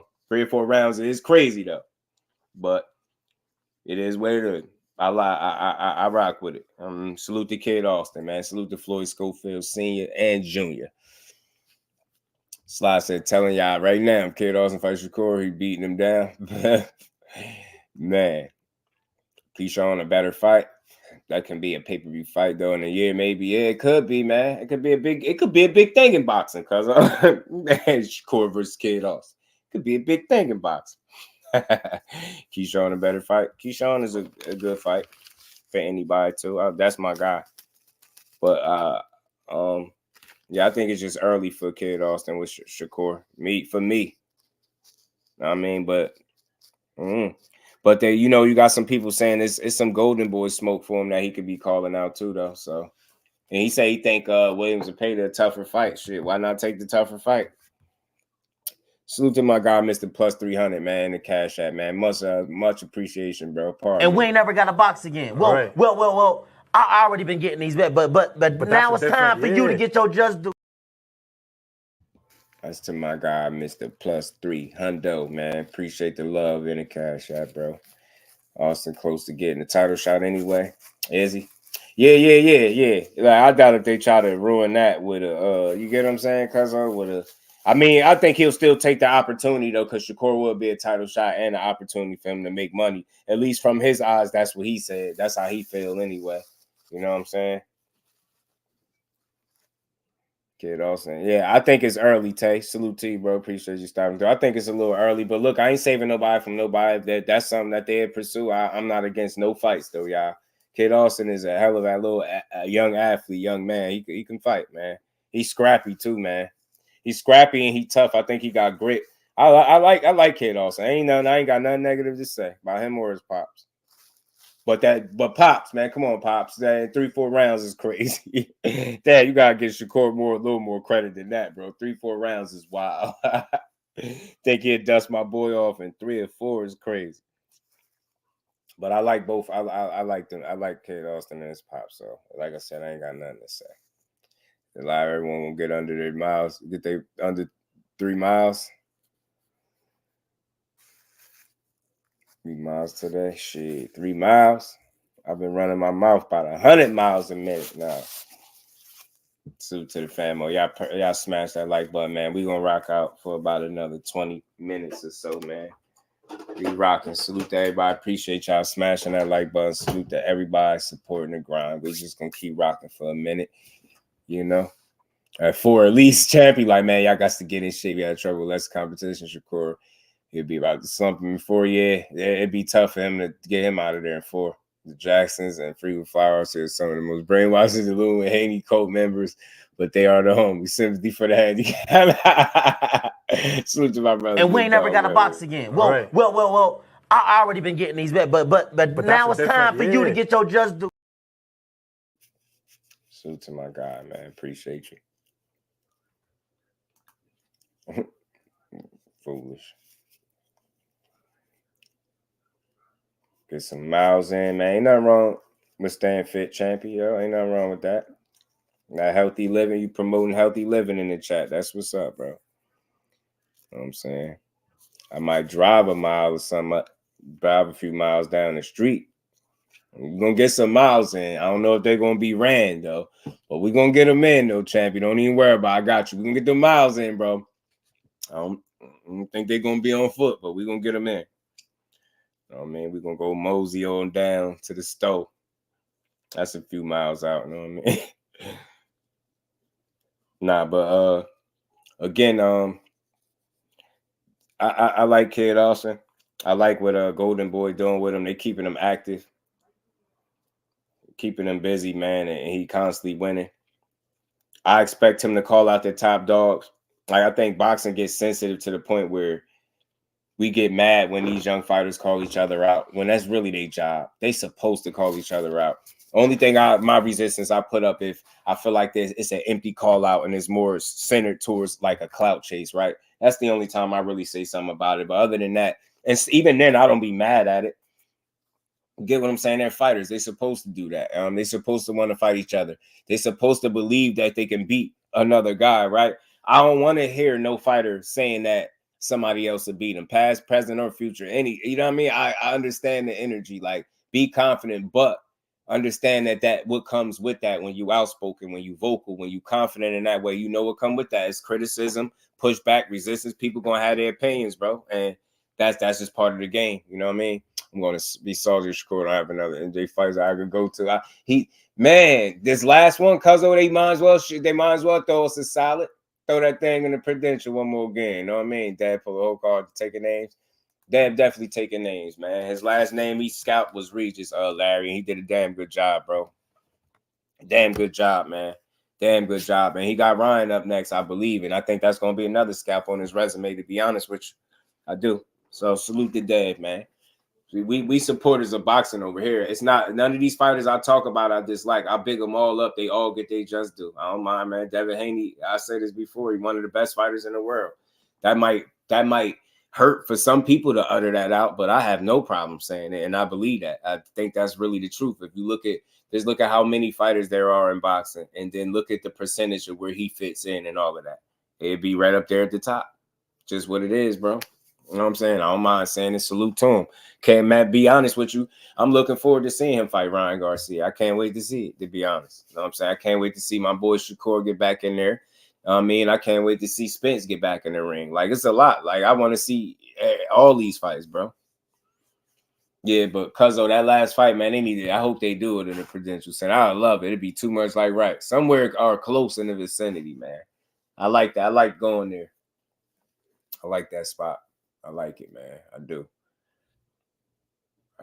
But what else, man? So again, salute this Floyd Schofield Jr., Sr., Kid Austin, and his pops. I know they ambitious. Like you got the young, at least Kid Austin did call Shakur out on his own. You know what I mean? And say he'd love to fight him. And he did a respectful call out. You can't even be mad at the call out Kid Austin issue. There was a respectful call out. Like, look, bro, I'm trying to fight. I'm trying to be the best, bro. And how am I going to prove it if I can't get in there with the best? How you can't be mad at that attitude. You know what I mean? Yeah, facts, Larry, man. Look, we love all these dudes, man. I got love for all these young kings, bro. I talk my shit, but I don't dislike none of the fighters we talk about, bro. None of them. I don't care if I think one could beat the other. That's boxing. We can think that. But I'm going to always tell you, I recognize when dudes are doing their thing. And all these fighters that we talk about, they be at the top of their games, bro. All of them is the man, respectfully. You get what I'm saying? They all putting on. All of them. And that's why we be so anxious about seeing them fight each other, because we know who the top dogs are. We know who putting on for the sport, and we want to see who the best out of all of them.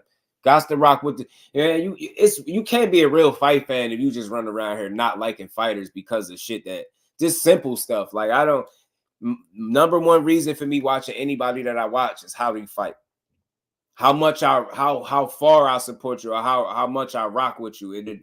That other stuff determines that, right? But initially, first and foremost, I look at the fighter and how you perform in the ring. And then you start to look at personality and how they handle things and, character and stuff like that. But for the most part, man, anybody that's stepping in between that square circle and putting on at a high level, I rock with. And we going to salute over here. You know what I mean? So, again, salute to Bill and Dad. Bill on a rampage with them damn edited videos. Them things is classics. They funny as hell. And somebody is dumb. He having a ball with them things, man. That boy a fool, man. Dollar Bill is an idiot, man. I got slapped on my shoes. Damn, man. Nah. Shakur the type to set his call out. For sure. He know it. He know it, man. He know it. But I just think of how Shakur would play it is I think he'll feel like it's premature for the Kid Austin fight. And I know people probably be like, well, why not? Why you don't want to fight him? But I get it. I just feel like in his shoes, Bob Arum really need to think about if I don't know if he's resigned or not. If he's staying there, Bob Arum need to look out for him, and he need to really make sure that he's a part of these unification fights. Anything less is a disservice to Shakur. Put that man in the fights that you know he deserves. Notice, I ain't even saying what he want. It's what he deserves. So what he deserves might be what he want, but give it to him, because all he did was get in there and win. Now you got to think, and that's speaking of Bob Arum. That man got in there in the worst night.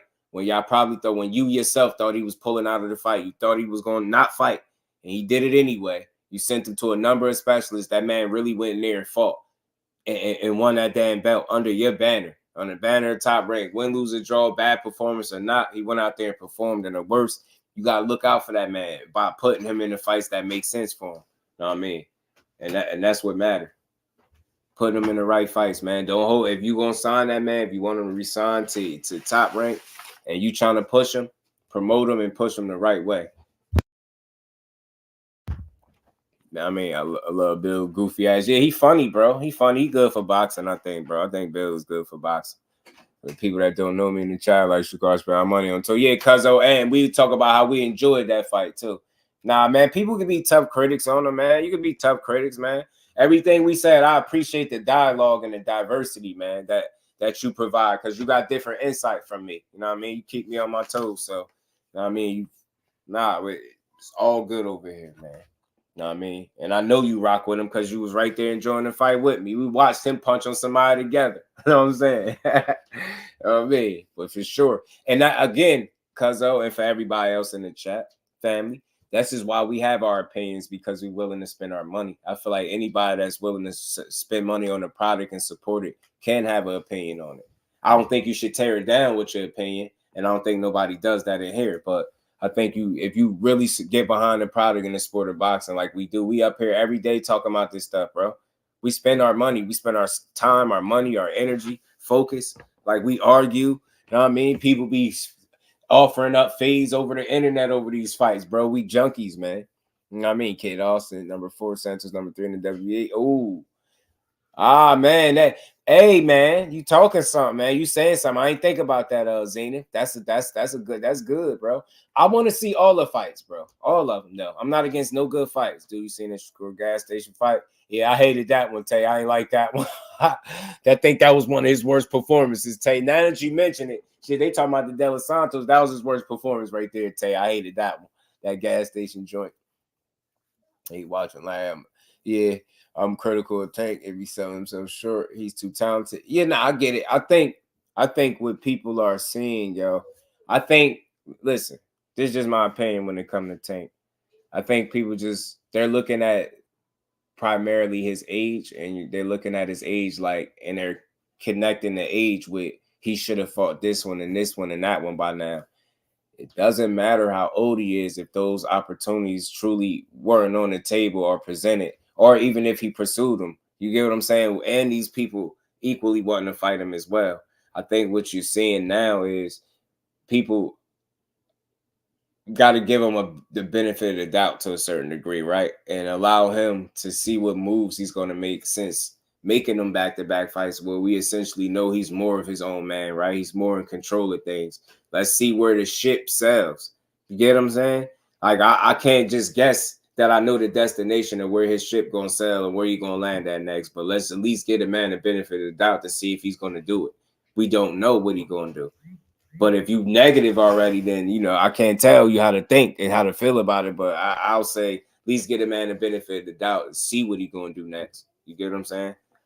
And that's where I'm at with it. I feel like, you know, he was learning the ropes for a big portion of his career. More so the last two fights is him moving more independently, should I say. And I want to use that word independently. I'll say just being more in control of the situation as a whole, right? Being more hands-on and I guess, you know, making shit shape. So let's see where he go with this new responsibility that it seemed like he got. You right? You get what I'm saying? So let's see how he make these next few moves. And that's how I look at Tank. You get what I'm saying? Try to get that man the benefit of the doubt in that regard. Like, people just already dismissing fights. You know what I mean? And just guess, he ain't gonna fight this one. He ain't gonna fight. I don't think like that. I don't think that man, you know what I mean, ducking no smoke bill, and he's trying to today's Don King. Somebody called him that. I forgot who referred to him as Don King. Man, somebody did. I'm not even joking. He was just saying he fought nobody trying to compare his wins to Devins. They wins not the same. Who that? He's saying the only goal is to become a pay-per-view star and beat the system. Yeah, and that he did. He doing his slogan one was good with it. Floyd was 30 when he fought Oscar. For sure he was.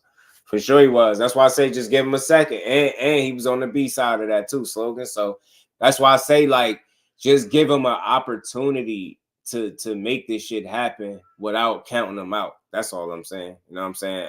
Yeah, that's all. You know what I'm saying?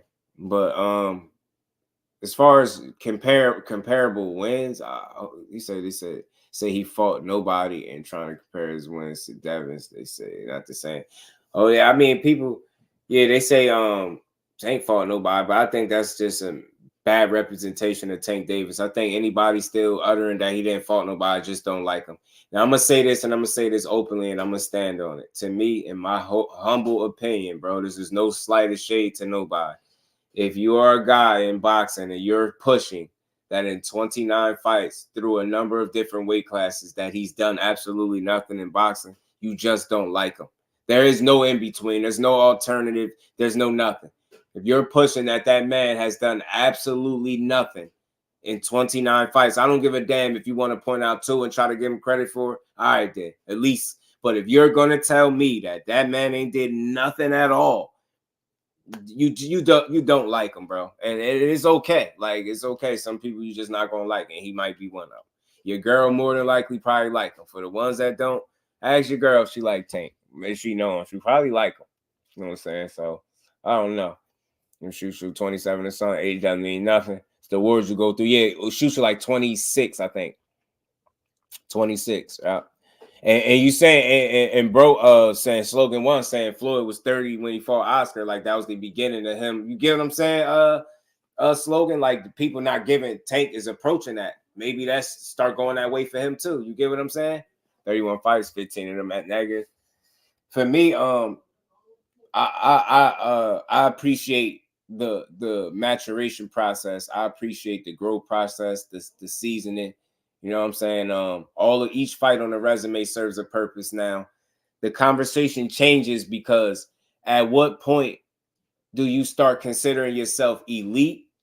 And then who are you fighting there, right? Once you consider yourself elite, what is your competition looking like? People are treating it like fighters got to fight, 100% elite level fighters. That's not reality. That's not realistic. So I appreciate the journey. I appreciate the 15, 20, 25 fights, whatever it is, X amount of fights while they building themselves up. But the moment you start to consider yourself of the upper echelon or the elite fighter is when I start demanding that your competition reflect that as well. So again, I don't have a problem with the growth of a fighter. And again, I don't want to see the Jaime Munguias of the world, no slight to him, or the Zoto Ramirez as you build up by 40 wins and you're mildly testing yourself. It's not saying you didn't take no tests, but you're taking mild risks and very calculated mild risks with very little consequence. You get what I'm saying? So again, that's how I look at it. The minute you start considering yourself an upper echelon fighter, you up there with the elite, then I look at it like, all right, your competition has to reflect that. You get what I'm saying? So again, man, I'm different, man. I appreciate what these fighters got to go through to get where they going, bro. Like I just don't understand how we only recognize a handful of fights. Like that's not what shaped these dudes. If it wasn't for those 15, 20 fights that people shit on, they wouldn't be able to win the last handful of fights that they participated in. It's those 15 to 20 that get them ready for the next 10 or 15. You get what I'm trying to say? Like those shit serve a purpose, bro. They're not to be shitted on and slighted. We got to be better boxing fans. Again, once you consider yourself elite and of that upper echelon of that small percentage of fighters, that the top-notch fighters, then your reputation, your competition needs to reflect that. But on your way there, your seasoning, I appreciate that because, again, those first 12 to 15, 18 fights is what's going to prepare you for the next handful of fights. That's what's going to prepare you for those championship level fights. How do you think these dudes get better? They don't get better just all fighting elite competition. That's not realistic. But once you get up there where you are recognized as elite, that's you want your competition to reflect that so you can remain on top of your game. You know what I mean? And challenge yourself accordingly. You get what I'm saying? But that's just what it is, bro. You know what I'm saying? That's what it is, man. You gotta appreciate the process, bro. That's how these dudes get good, bro. I mean, like, just for example, conversation purposes, how people, they slight Devin Haney Mexico run. That stuff prepped him and prepared him for where he at now. Like, there's no him without that story. You get what I'm saying? Everybody got a story. It's just a matter of if you, as a fight fan, as a fighting supporter, appreciate that guy's story. I don't knock none of these dudes' journey because they all gonna be different. You know what I mean? I respect you getting it out the mud, and that's for anybody. I got you, AJ. I see you, bro. I got you. I'm gonna grab my phone. I got you, bro. Right, man. Mild risk. You get what I'm saying, Thrill? Just mild risk, like very minimal. Like, you get what I'm saying? You're not fully trying to challenge yourself in that way. And we can tell as fight fans, and we ain't fools. You get what I'm saying? We ain't dummies. We ain't dummies, and we weren't born yesterday, bro. You know what I mean? Say Canelo. So I say, I noticed within his boxing, they go on whole tank talk standpoint, but not their favorite fighter. Yeah, Canelo, yeah, for sure. That's why I say I get the standard that Tank is held. That I get it, but just let him. It's not a foregone conclusion that them fights won't happen. I say that all the time. Just let it happen. But I think to dismiss what he's put on, what he's done thus far is just like weird. You can't you just don't like him. If you say you still pushing, he ain't did nothing, he ain't challenged himself at all, he ain't fought nobody. If you still saying that, you just don't like him. Don't like him, bro. You don't. Because if he fought the 3 people that you probably talking about, and he fight all of them, then that mean he did everything, huh? In 3 fights. It's still more than them 3 people out there. Who elite in most of these divisions. People only watch 4 or 5 guys and they claim everyone else trash. They do. Then they get shot when there's so many upsets. They're not early upsets. That's true, Zenit. That's why I say some people don't recognize anything outside of the elite level, and I hate it, bro. You got to watch those dudes coming up. Watch dudes, the Andy Cruzes of the world when he get the first start, and watch his career. Watch the process. So when he get 12, 15, 18, 20 fights in, you've been watching him all along, and you know exactly what to expect from him. You get what I'm saying? You know what I mean? These people outside of the elite level, they don't recognize anything. They don't recognize, you know, those middle of the pack guys, them prospects, these dudes making their way through the ranks. If you ain't elite, it's almost like you don't get the recognition. I think that's weird. You know what I mean? Because everybody don't just start off elite. You got to grow in this sport, bro. That's for most of these guys, you know what I'm saying? Damn near all of them. They all got to grow. All of them, matter of fact, they all got to grow. People that think elite may not be elite. They just popular names, facts, with a good push behind them, bro. 10K, what's good with it, bro? How you feeling? About Pitbull and Dad. 10K a fool. Especially y'all talking. Y'all talking to each other. Yeah, man, y'all make sure y'all smash that like button, man. Another dope build in the books. Salute to everybody that pulled up and smashed that like button. If it's anybody new in here, y'all make sure y'all hit the like button. Sub to the channel. Make sure your notifications is on. Rock out with your boy. Another healthy conversation, man. Another fight is Danny Garcia and Conor Benn.